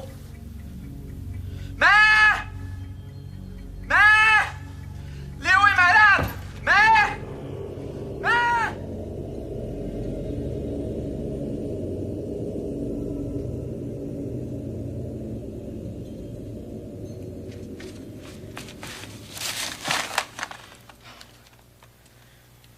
Léo? Fais-moi pas ça.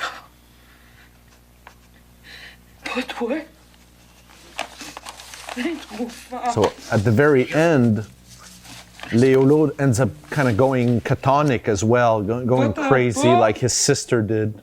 Don't go away. Fais-moi pas ça! Léo, non!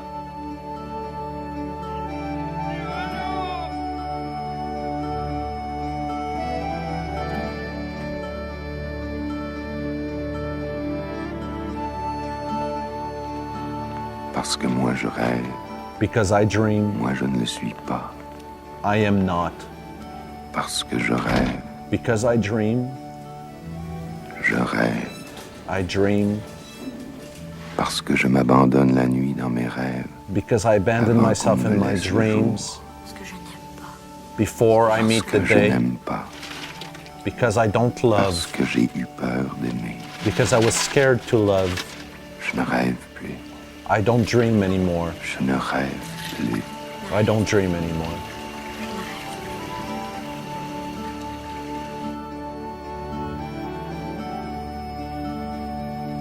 And throughout the whole film, we keep cutting back to this old man that's kind of in this mansion. Parce que moi je rêve. Moi je ne le suis pas. Parce que je rêve. Je rêve. Parce que je m'abandonne la nuit dans mes rêves. So he's reading the things that Léolo has left behind, things that he has written, things that he has read. And it's like this kind of collector of memories that doesn't exist in the real world. He really exists in the mind. Il faudra diminuer la dose de l'argactyle à 100 mg intramusculaire. Je ne rêve plus. Je ne rêve plus. Je ne rêve plus. Je ne rêve plus. Okay. So you see as well in everything we've seen already today, there's an influence of the Catholic influence on all of society. Something that we didn't speak enough of really to discuss Canadian and especially Quebec culture.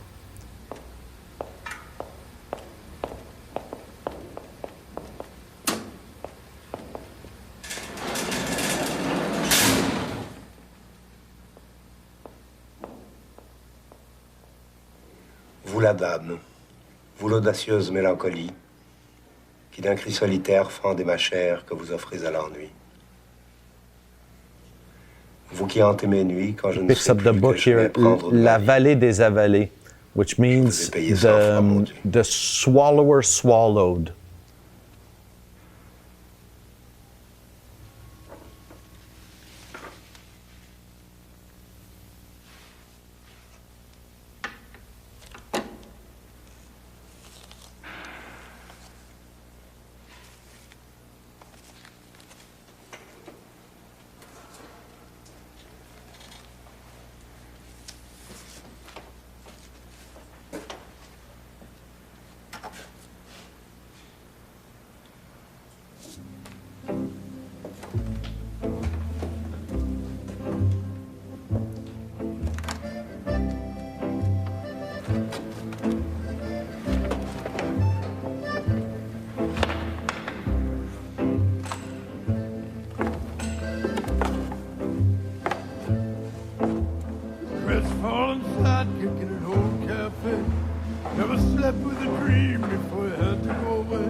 Vous, la dame, vous, l'audacieuse mélancolie, qui d'un cri solitaire fendez ma chair que vous offrez à l'ennui.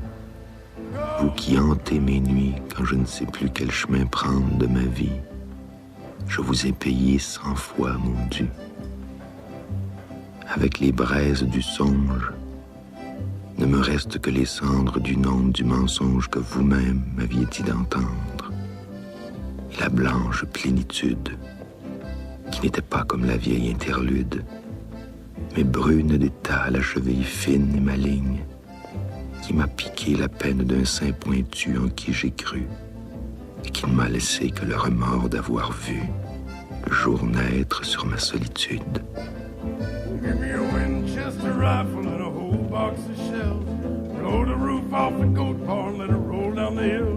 The piano is firewood, Times Square is a dream. I found we'll lay down together in the cold, cold ground.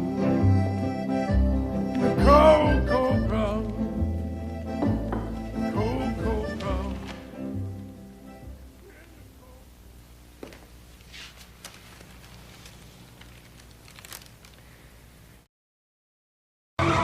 Vers les docks, où le poids et l'ennui me courbent le dos.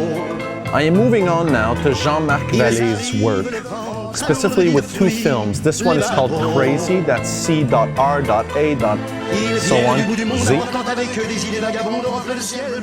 And the boy here to the left, who's playing the character when he was younger, is Jean-Marc Vallée's son, actually. Now I'm fast forwarding to the transformation scene in Crazy, where you see the character grow older. It's a really nice transition. See, he loses his religion. Isn't that interesting? So you have the new actor now.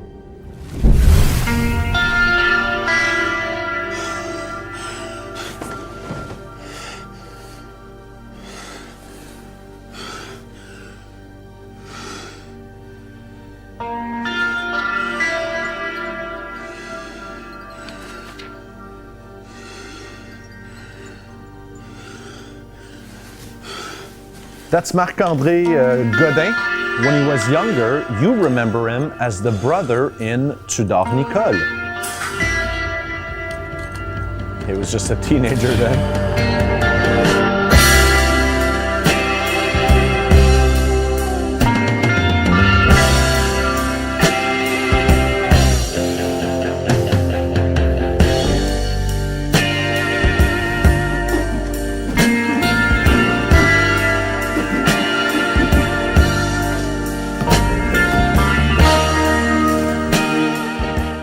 It's worth mentioning that Jean-Marc Vallée is gay, and this film is semi-autobiographical again. It's semi-autobiographical for him and for the writer of the film, whose name is François Boulet.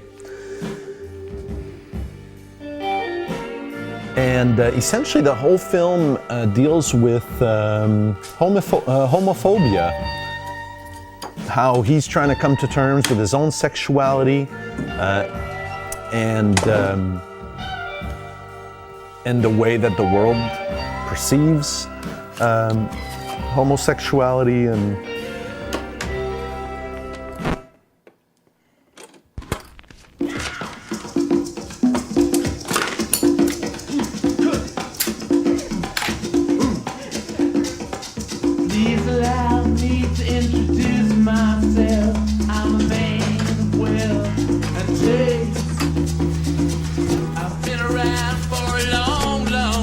Now you should remember that ring of smoke.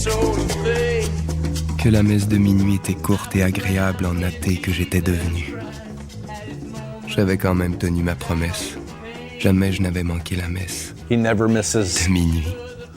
Une fois midnight par année, mass once a year at Christmas. This is the day that ça lui fermait la trappe. This character was born on Christmas Day, so on the same day as Jesus.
Ground control to Major Tom. 8, 7, 6. Commence racing countdown engines on.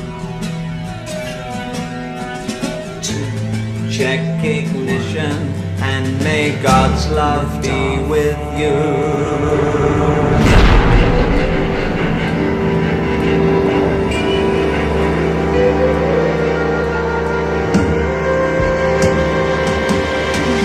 This is ground control to Major Tom. You've really made the grade, and the papers want to know whose shirt you wear. So I'd be remiss not to mention the links I ended up finding between Léolo and C.R.A.Z.Y. It seems to be telling the same story, essentially, in the same kind of setting, but just of two different people. And it's the personality of those two different people that makes the film and the story essentially quite different, but they're both coming-of-age stories. There's something wrong. Can you hear me, Major Tom? Can you hear me, Major Tom? Can you hear me, Major Tom? Can you hear?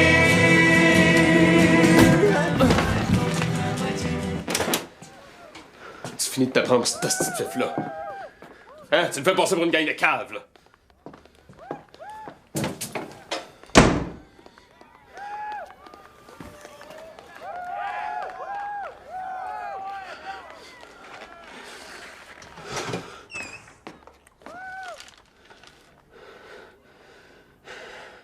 Faites l'air!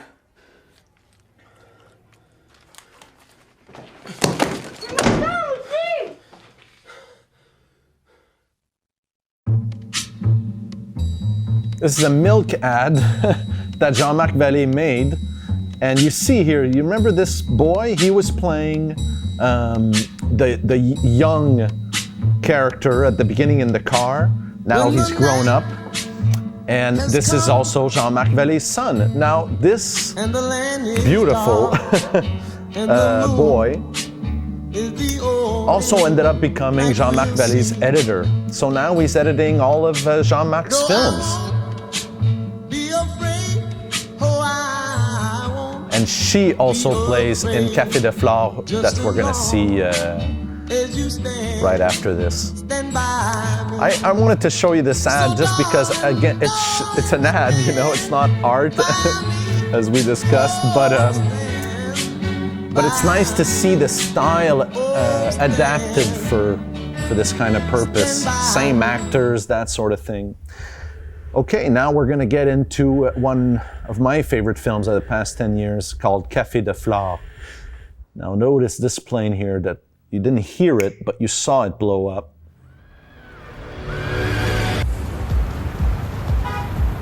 This is the beginning of the film, and we're going to watch at least the first 10 minutes straight up of this movie. Now, I also have two daughters. So the actor here is called Kevin Parent, and he's actually, he hasn't played in that many movies. He's mostly a singer here. He's a Quebec singer. In this film, he plays a DJ, and he does such an amazing job of it. He's so charismatic in the role. I can't believe he's not in a lot more work, but yeah, Jean-Marc really got the best out of him.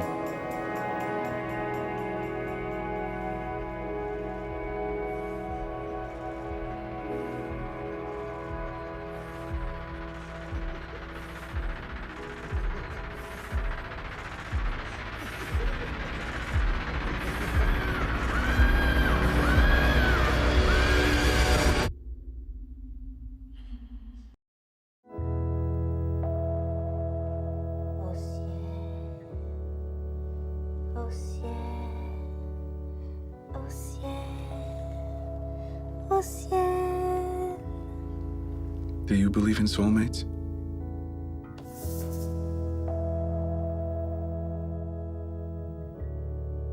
I like the concept that someone, somewhere,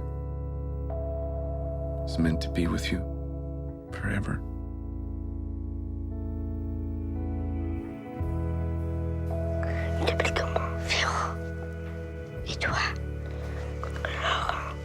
pas un peu jeune pour avoir une amoureuse? Even though I am happy now,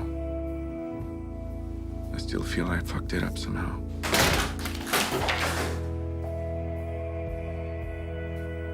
Fucked up my life, my family's. Like I don't deserve to live anymore.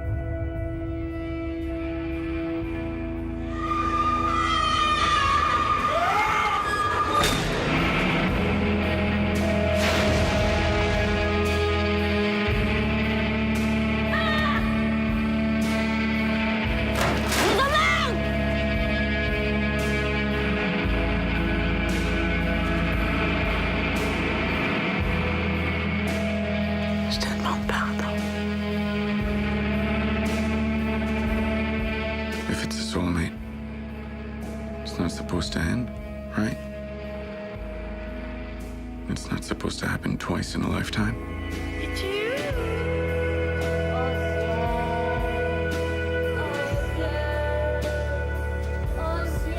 It's you. Hey, tu es là? Je mets d'autres choses. Yes. C'est une couple de mois qu'on l'endure, celle-là. It's really crazy how much this movie relates to my life. This is his ex in the film, and the mother of his two daughters. And it is wild how much she looks like my ex, and how his new girlfriend is his younger girlfriend, blonde, kind of looks like mine as well. Charlotte and I are going to have been together for 5 years now, soon. Soon in 5 days.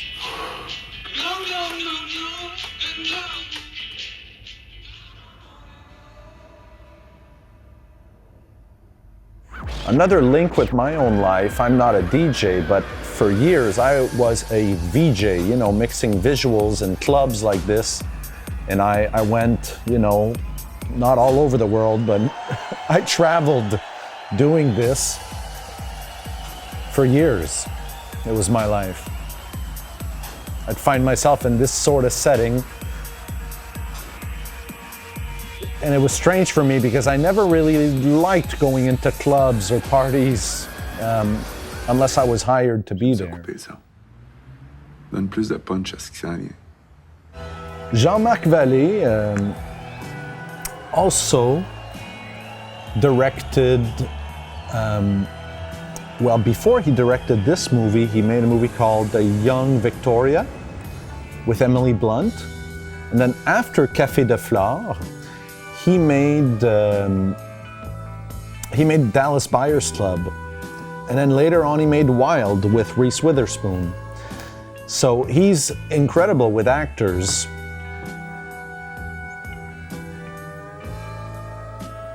You know, and he really went beyond Quebec.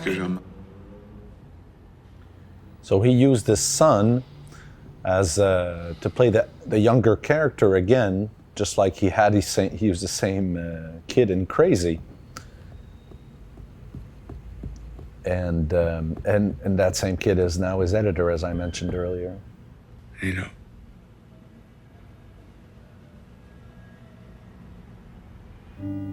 That's his ex here.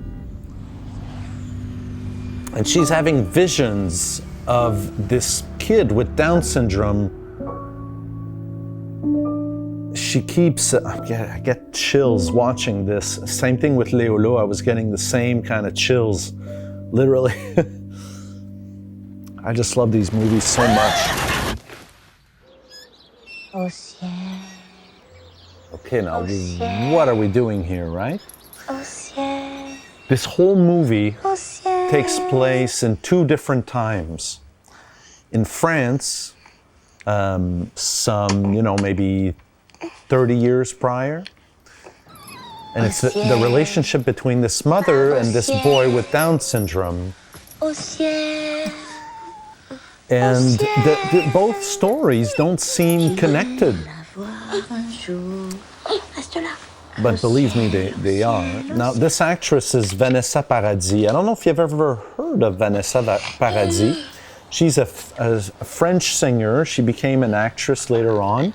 And she went on to marry Johnny Depp, actually, with whom they had I think a couple of kids. Her daughter now, Johnny Depp, and her daughter is now starting her acting career. Pour stimuler tous les organes moteurs du corps.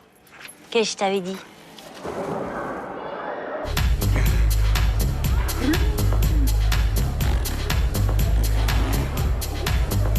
Okay, I'm going to skip this scene, but I wanted to show you a little bit of it anyway because, this is the scene where he ends up meeting the girl for whom he's going to leave his ex. It's not what happened to me. I met the love of my life, Charlotte, after my ex had left me, but this seemed like a moment I had experienced, not so much the falling in love, but the party itself. And you might remember that we went into this building together to meet Alexandre on Mount Royal Street. C'est qui ça? C'est quoi déjà? Tu parles à tout, la fille?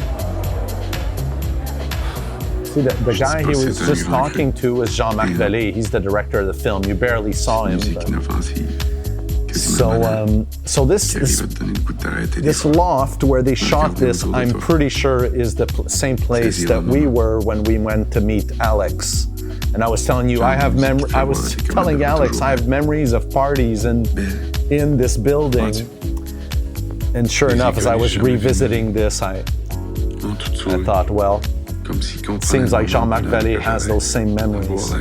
This is the Parc La Fontaine. You could see this park behind me earlier on in the class. Stoner's nonsense, right? Sorry, man. Old habit.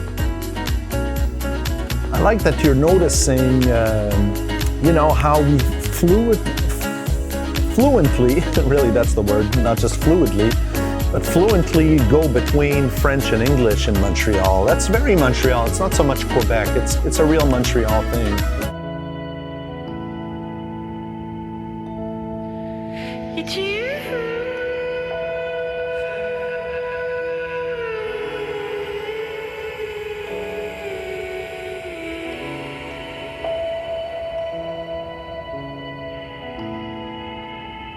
The whole film is edited like this.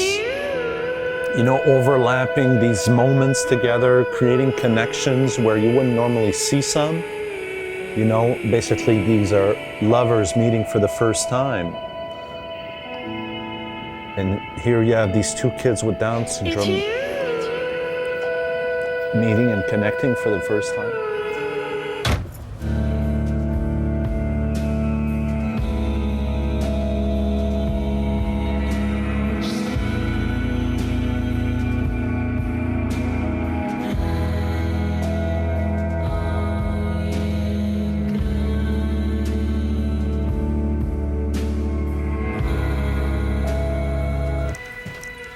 I've always had a strange affinity for people with Down syndrome. I find, actually in the video clip for this song, in the music video for this song that we're hearing, you have people with Down syndrome dancing in a field with angel wings. And it comes from this saying that it's as if they are fallen angels. They're angels that are living among us. And there's a purity to their way of feeling. They wear their hearts on their sleeves, I think is the expression. And I've had a couple of friendships with some people with Down syndrome, and I have some kind of connection.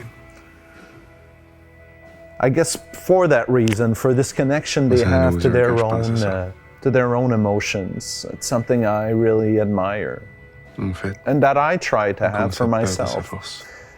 And I try to share that with my girls too. It's like Jane, my oldest daughter, she's kind of like that. She has an easy time crying over beautiful things.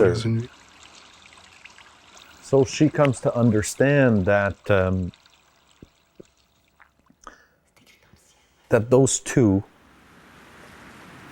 that essentially he was her son in her past life, and they all died together. She killed them both, while killing herself, and so they were all born around the same time, and this is all very subtle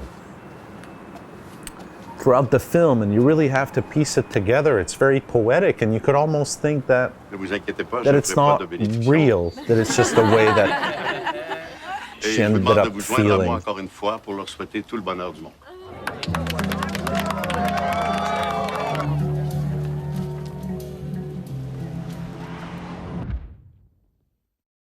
I hope you're doing well and spending these final hours in peace with your loved ones.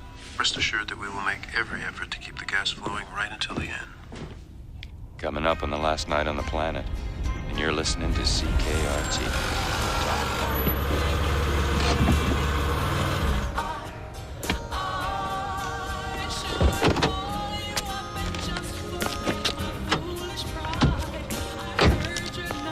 So Last Night is written by Don McKellar, directed by Don McKellar, starring Sandra Oh and Don McKellar,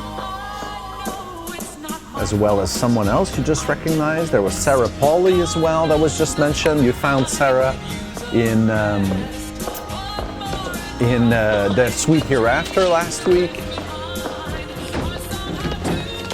So this is the last night. And the whole movie through is the sun never goes down.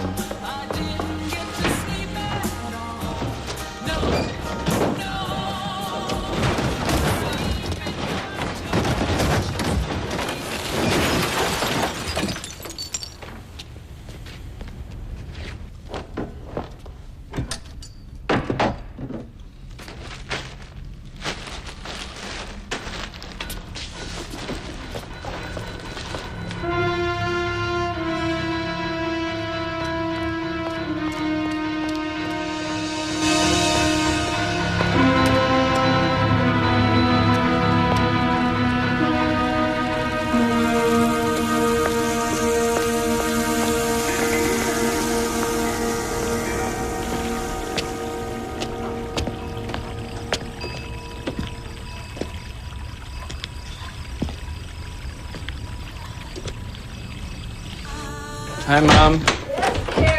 Hi, I'm sorry. Let's go. There may be some unfamiliar faces in here. Hi. Your esteemed grandmother. There he is. Oh, you look so handsome in that Rose? suit. Yes, well, Rose.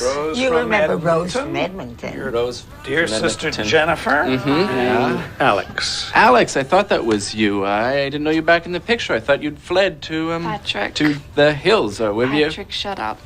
He comes back when it counts. Yeah, but I'm surprised you could come. I thought you'd have some big family thing, some big pig roast Patrick. or something. What? I'm greeting him like a brother. You're being obnoxious. Yeah, well, exactly. Don't pay any attention. He's trying to be funny.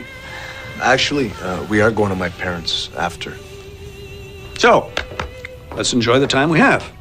We were just opening the stockings. So here they're What? like What, it was recreating mine. You already started? Christmas. Well, we couldn't wait forever. For his I don't last know. night on Earth, Maybe or there their isn't last anything night on left. Earth. You never understand why For one thing, the it's world is not ending really like this. Christmas today, is it, Mom?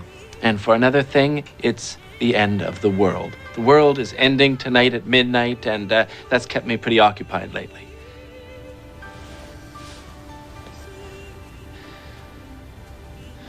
Strangely enough, the same year this film came out, I'll check there the was dinner. two other movies that came out.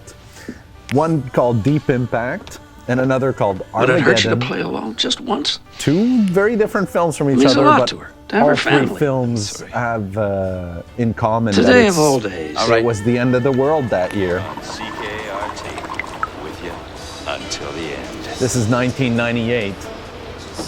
I'm gonna let you figure out who this actor is.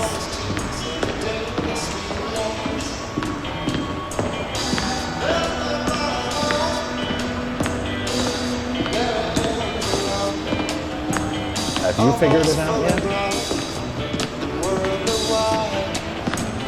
So, juice. Oh, perfect. Tropical punch. treat me so well. Well, you get one every day at around now, if I'm not mistaken.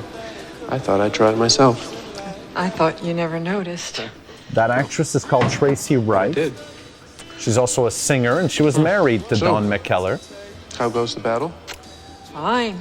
And she Good. passed away actually about 10 years ago Well, in 2010 Even 10 years ago, from you'd have had to cancer. have 8 or 9 stations just to keep the system running. And this is the gas company here No. that's keeping the gas running up until the end. Just you? And And this you. fabulous actor is David almost done. Cronenberg, director of Videodrome. Oh, I've already got one. Oh, this? Yes, well, this one's old. You know, flat. Yeah. Well, keep up the fight.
Good evening, Mrs. R. Wheeler. I'm calling from the gas company, and we just wanted to thank you for being our customer over the years.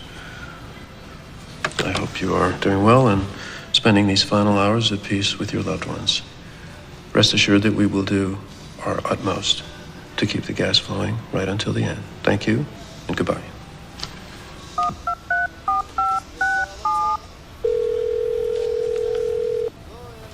You have Sandra Oh's character going all over Toronto to try to get home to her lover.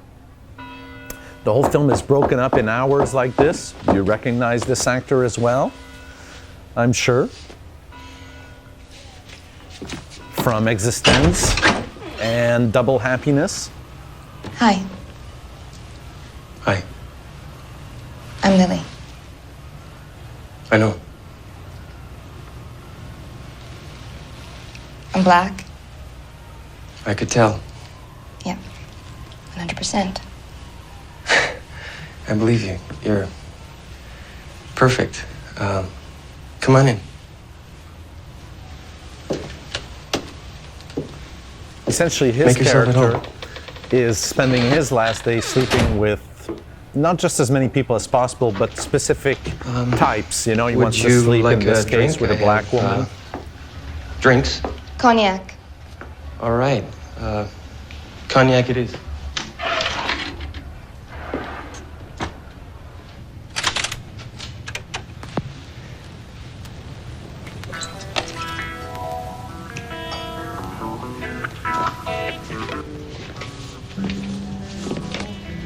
More? No.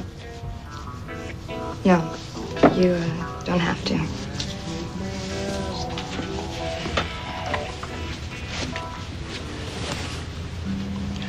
What I was trying to say out there is that you're very beautiful, and I knew that before. I just want you to know that I'm not doing this because you're black. Yes, you are. You don't have to lie. Yeah.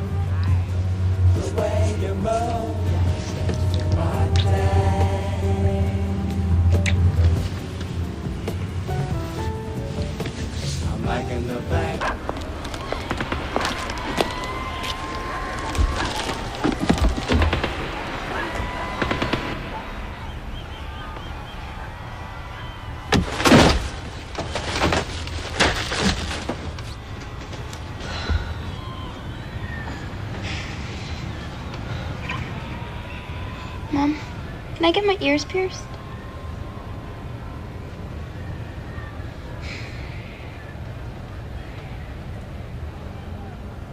You promised me I could get my ears pierced when I was 12, and now I'm 12 and 3 months. Let's talk about something else. I hate this. Silence.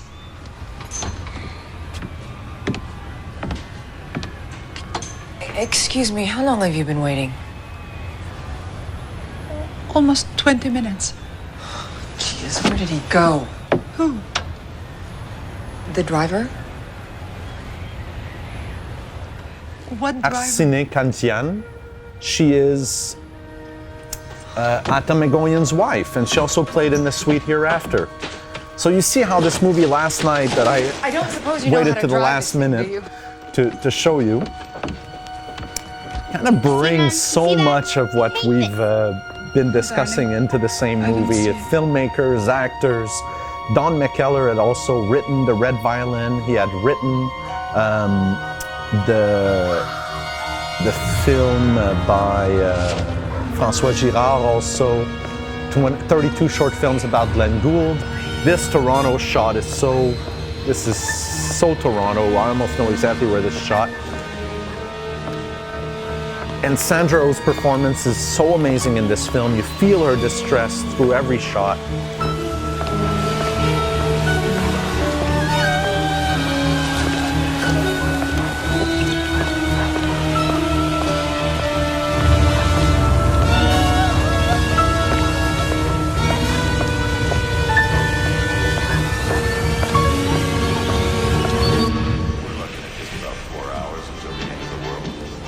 Spinning this one for the kids.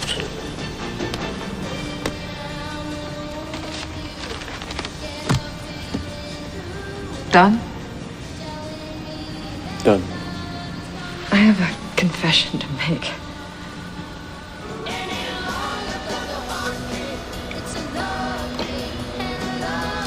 You bad girl.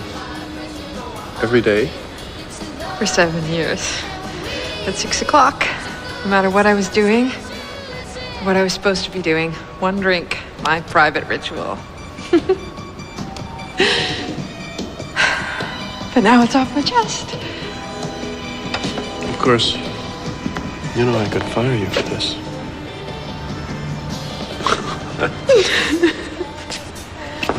You want one? I think not, but you go ahead. Right. You're driving.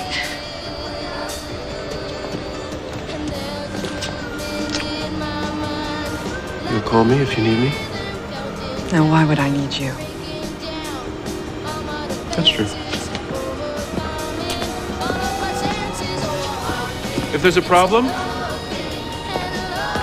don't let me down.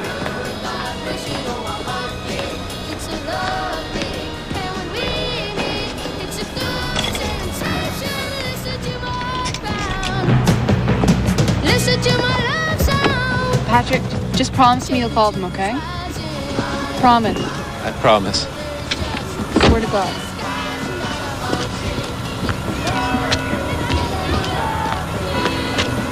You be good. Patrick? Take care of her.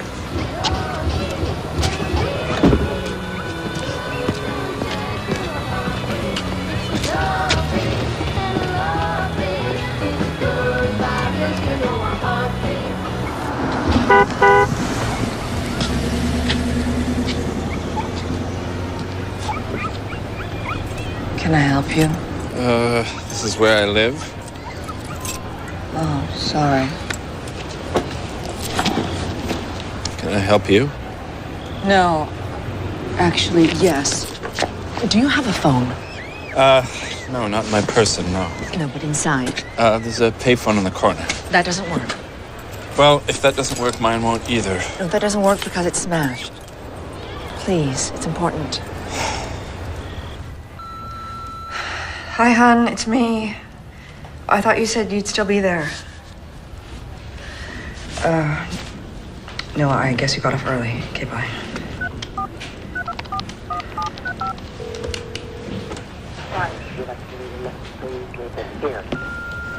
Hello, honey. Honey, where are you? I need you to come pick me up. My car got attacked and I'm stuck here on Phoenix Drive. 364. 364 Phoenix Drive at 538-0398. Call me, please.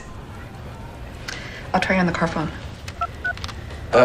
You gave him my number? I'm sorry, is that all right?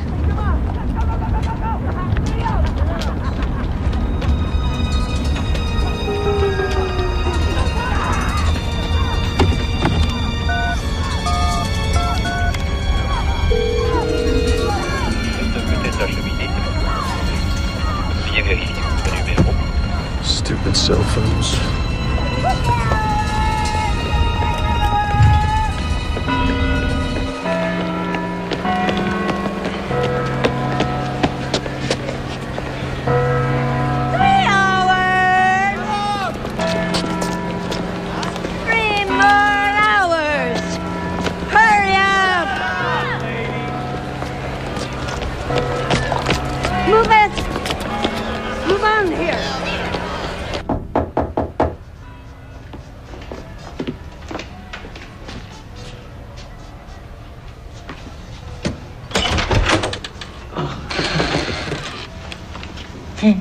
Well, here I am.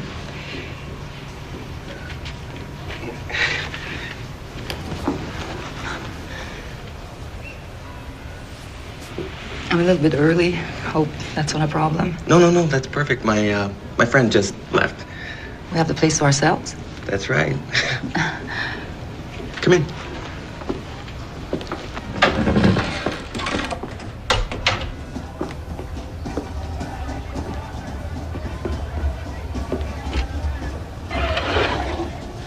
So this is your apartment, where you live. Isn't it nice? Is it? It is. And what had you been doing again? What do you mean, before? Before? With your life? Well, I finished school, finally. And, I took a couple years off. I was going to med school, so I guess I would have been a doctor of some sort. Oh, that's wonderful. I always knew you had it in you. Isn't it nice how things worked out so well and you grew up so nicely? You're a handsome man. Thank you. So... can I get you something to drink? I have drinks. Oh, no, I'm fine, thank you. This is Geneviève Boujol. She's a... So, Craig... kind of a legendary actress. You probably won't want to hear this, but from Montreal. I saw your stepmother at the Super Save last week, and she has met another man and married him, as you may know. And she made me promise that if I ran into you, I would tell you that you're welcome if you want to join their circle. Their circle, right? Their prayer circle. They're all meeting at Mel Lastman Square, and for the 24 hours leading to the end, they're going to pray for the souls of humanity. Of course, you've missed the beginning by now, but I'm sure you can join in whenever you come. Well, as much as that sounds like fun.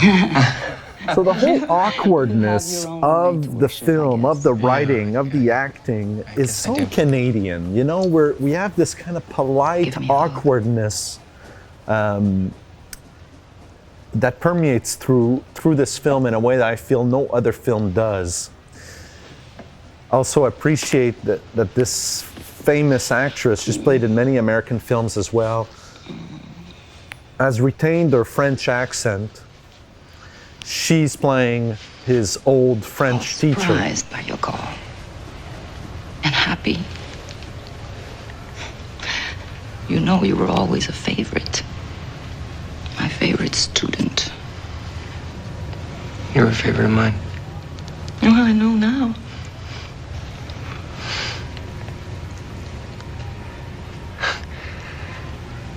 We should,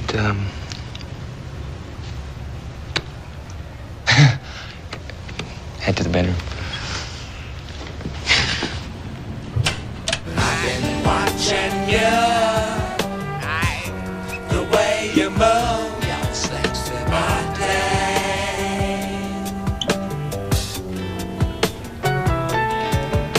I'm liking the things you do, the way you move.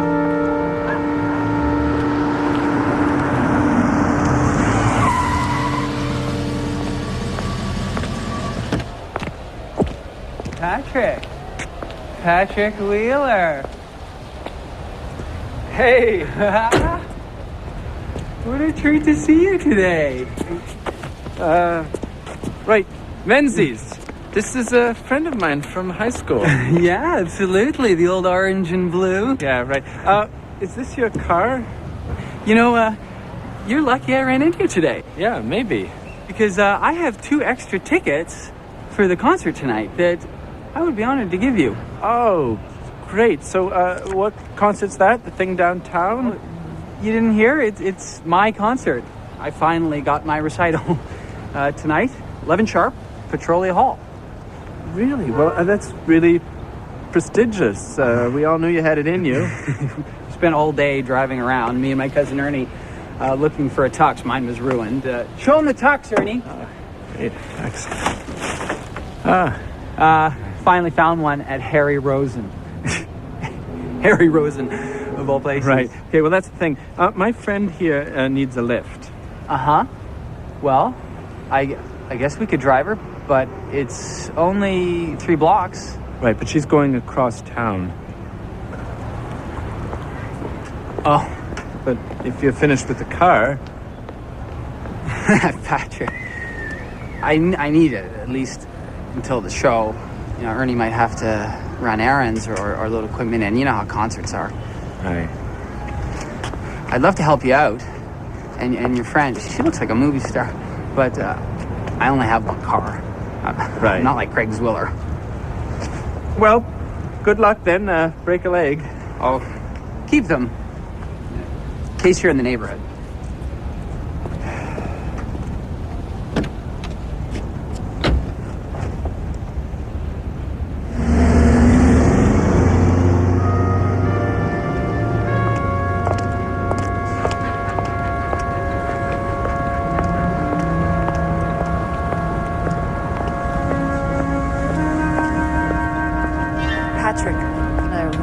Appreciate all your help.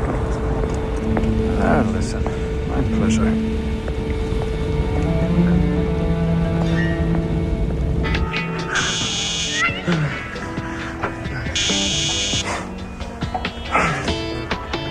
One second.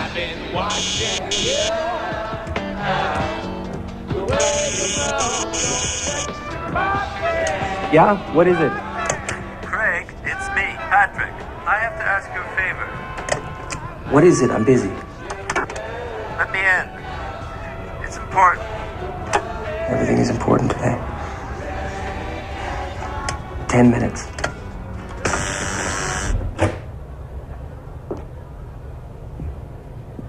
Patrick Wheeler, look at you.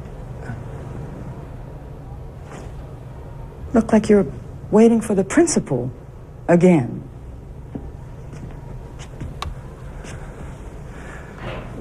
Madame Carlton. And what have you been up to, Patrick? Qu'est-ce qui s'est passé depuis le temps?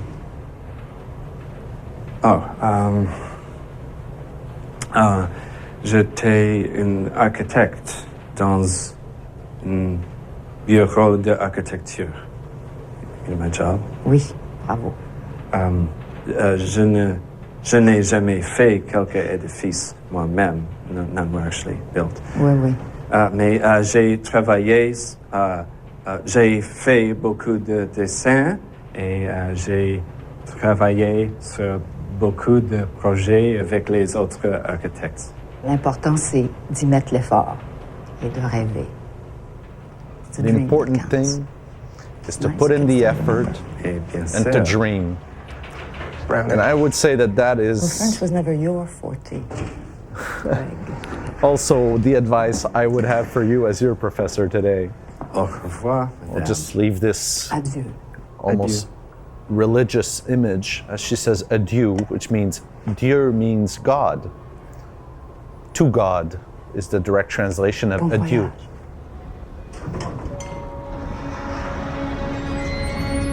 There's something religious about that image that I love. Fuck off. So, not bad. Not bad, eh, Mrs. Carlton? No, I was referring to what's her name? Sandra. Yeah, not bad. Come on, don't be modest. No, I barely know her. Even better, you dog. No, she's a stranger. I helped her find a car. And that's it? What's the matter with you? I saw the way she was looking.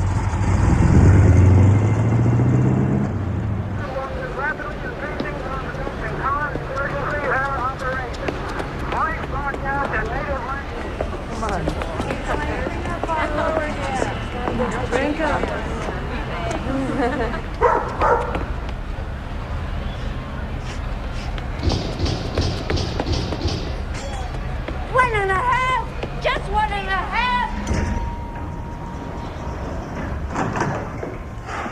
1.5 hours!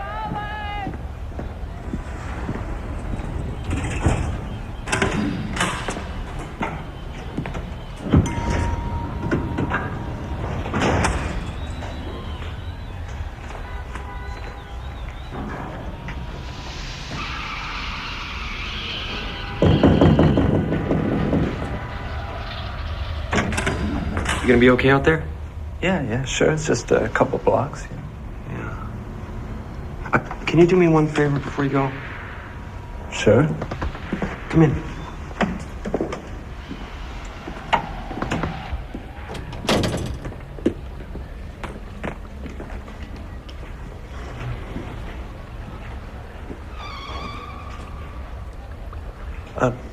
Patrick, have a seat.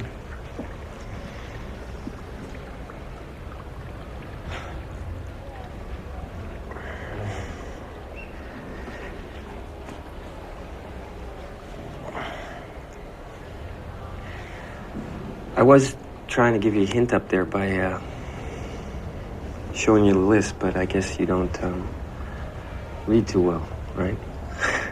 I forgot. Huh? Man, you're stupid. Do you want to have sex? That was down at the bottom of the list. I mean, there were certain acts that could only be done with other men. That necessarily wouldn't include anal sex, because I already did that, but, you know, there are other things. I mean, there's Right, I understand. Patrick, I like you. I mean, I always have. And I like you, too. And to be perfectly honest, I never thought of you that way. I mean, but that idea of sex with other men, you know, it crossed my mind, as it has done with most of us, probably. Of course. So, here's our chance. I mean, you could do worse. I thought you had a date. I do. So we don't have much time.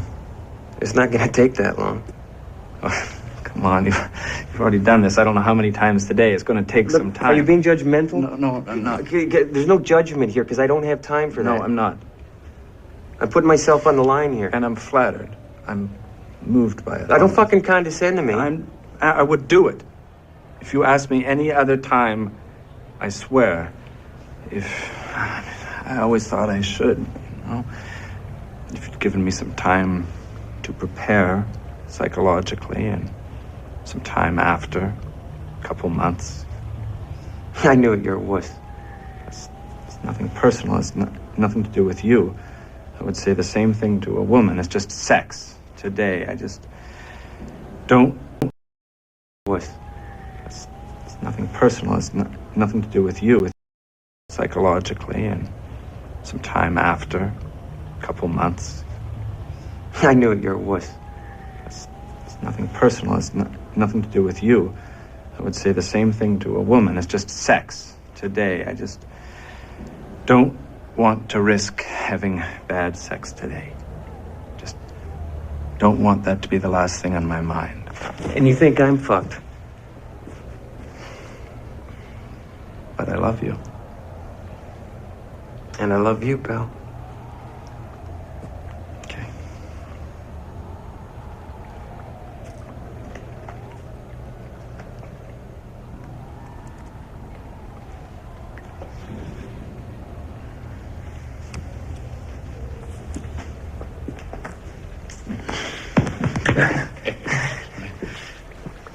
Mercy fuck your skinny ass. What was I thinking? Your dreams, pal. Fuck on home. Oh, I forgot to mention I saw Menzies just around the corner. I'm sure he'd be game. Oh, really? Fuck off. Okay, I will. See ya. No, you won't.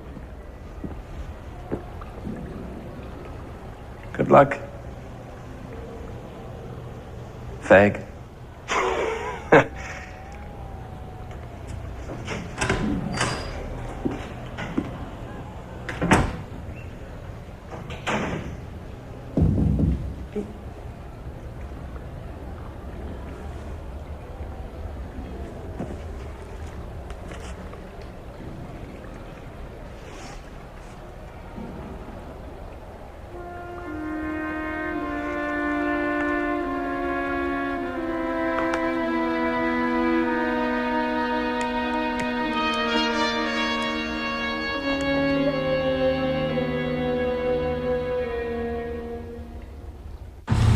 Coming up on the last hour, and we've reached number 12 on the top 500 of all time, according to me, right?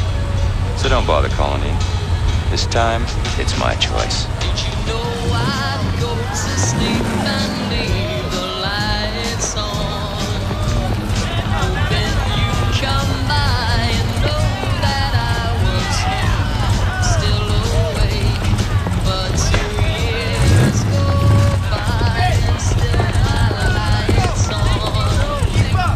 This is hard for me to say, but this is all that I can take. Is the last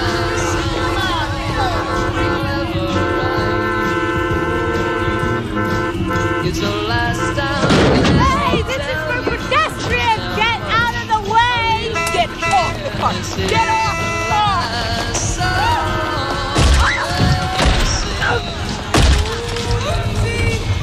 Come looking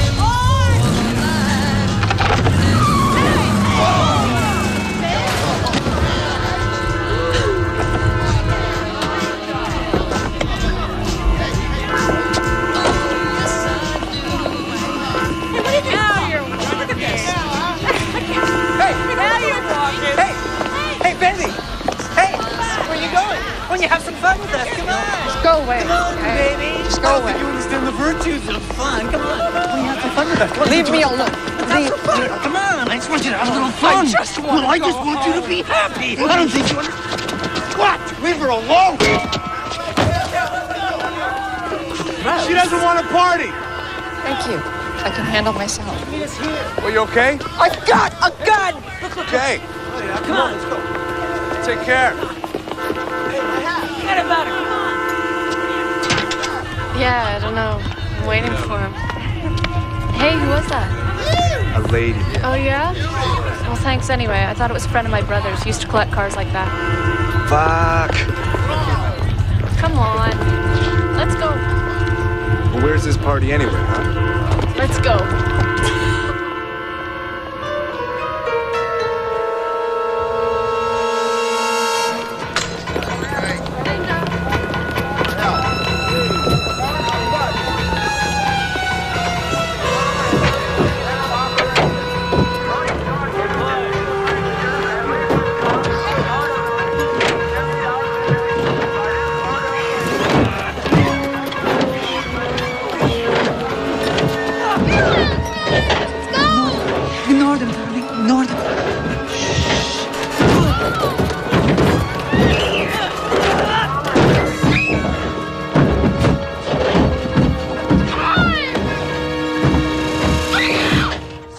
Swearing and tearing asunder the monuments of civilization. Closer to home, over 600 would-be rock stars joined with Randy Bachman in North York for the world's largest guitar jam. Here they are learning the chords to Taking Care of Business. A great song.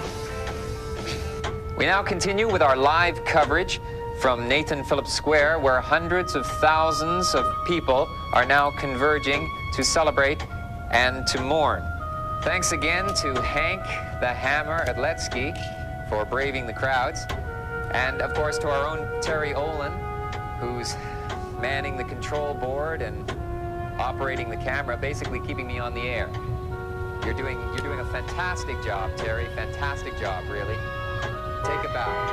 Early on, for those who have been following, we had an address from the mayor, from the premier, and we still expect the Prime Minister to make an appearance on the main stage. What do you want? Hey, nothing. Come on, Marty, let's just go. Don't move. Marty, forget it. We gotta go Shut downtown. up.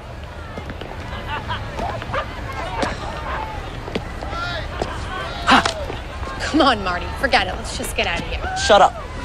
Marty, we don't have time. Shut up. Great, this is fantastic. Shut up.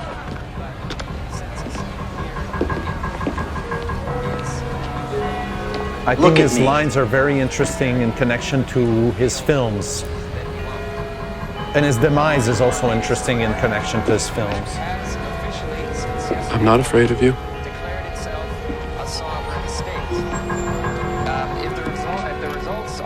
I'm not afraid of what you can do. Join with Scotland, Padania, and Euskadi, the new vast nations, as among the You're the one who's afraid. countries to be founded on this planet. We'll give you a taste of what it's like there. You're the one who's afraid. A great deal of yelling and horseplay, still largely good-natured, I understand. I love that silhouette. And you get the feeling that he should have stayed with the other girl at the gas company instead of just going home to enjoy some ice cream. Now you see that the gas is finally going out.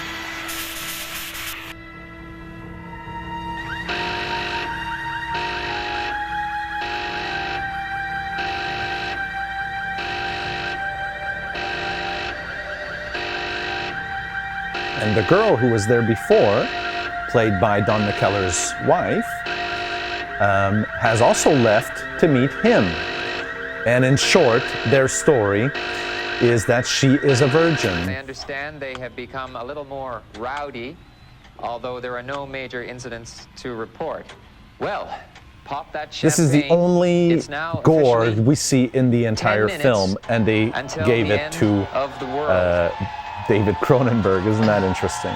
Out on the streets, the crowds are getting pretty wild. This is crazy. Okay, stand up. Stand up and take a look. Can you see it?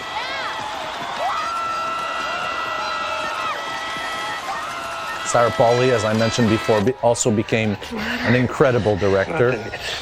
She's made great films, which we should have covered in this class. Oh, what So there you go. We don't This have much time. I had a busy day. Look, about 10 minutes, I'll be fine. I'll be fine.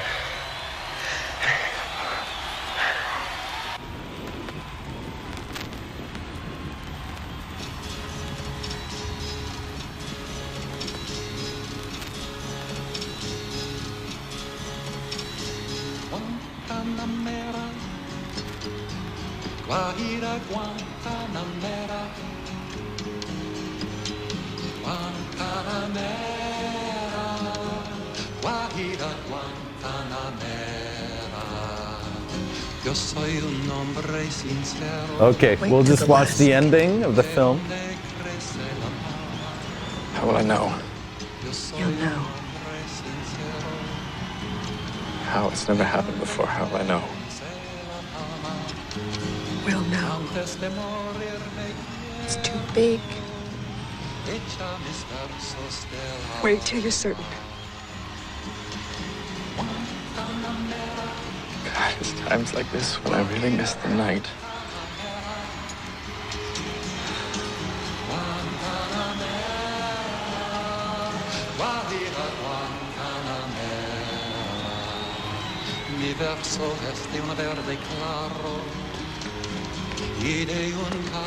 We saw this character running through the whole film saying, 1 hour left, 2 hours left. Call for your help.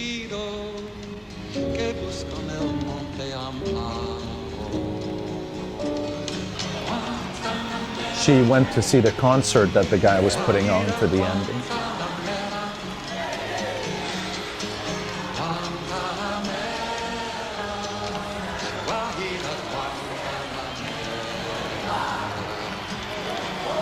The words mean, I am a truthful man from the land of the palm trees. And before dying, I want to share these poems of my soul. The last verse says, Con los pobres de la tierra, the streams of the mountain, pleases me more than the sea.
So,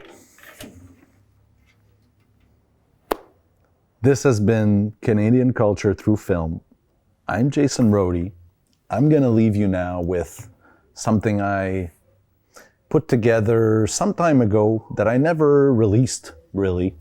I just threw together a bunch of things that ended up on the cutting room floor, from my student films to later films, and made this little movie for myself to close a chapter in my life. And the message of everything I've ever done has always been the same, which is essentially to dream. Because every dream I've had, strangely enough, has come true. Even the most incredible ones. Even the ones that seem impossible for this reality, they end up coming true in some fashion or other. And much of these dreams were built from movies I saw as a child. And so I encourage you to do the same, to dream, to visualize your lives, the lives that are ahead of you, to picture your movie, essentially, and make it yours. All right, I've grown to love you from afar. I thank you so kindly for taking this journey on with me. I hope we stay in touch, and I guess that's it. Thanks again, gang. Ciao. Thank you. Thank you. Thank you. Thank you. Thank you. Thank you.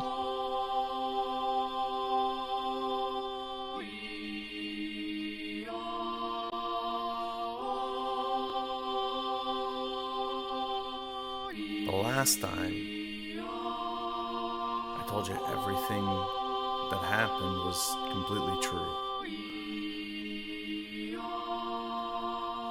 I told you that I didn't remember anything.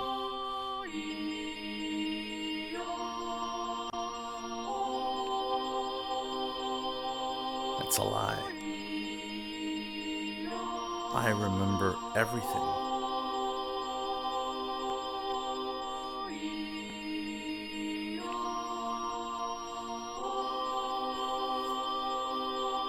wasn't here nor there. It's the camera that saw everything.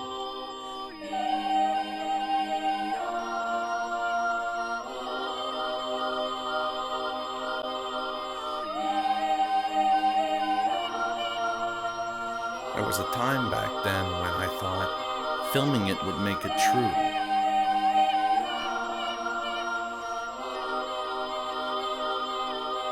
It was all a lie.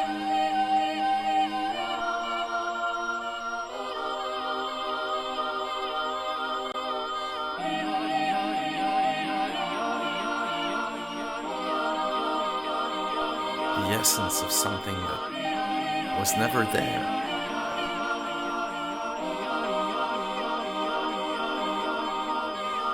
A story only you could tell yourself. You were someone else all along.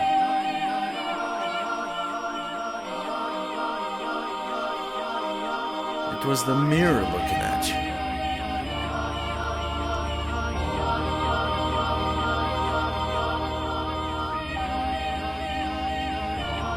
You can walk a million lives.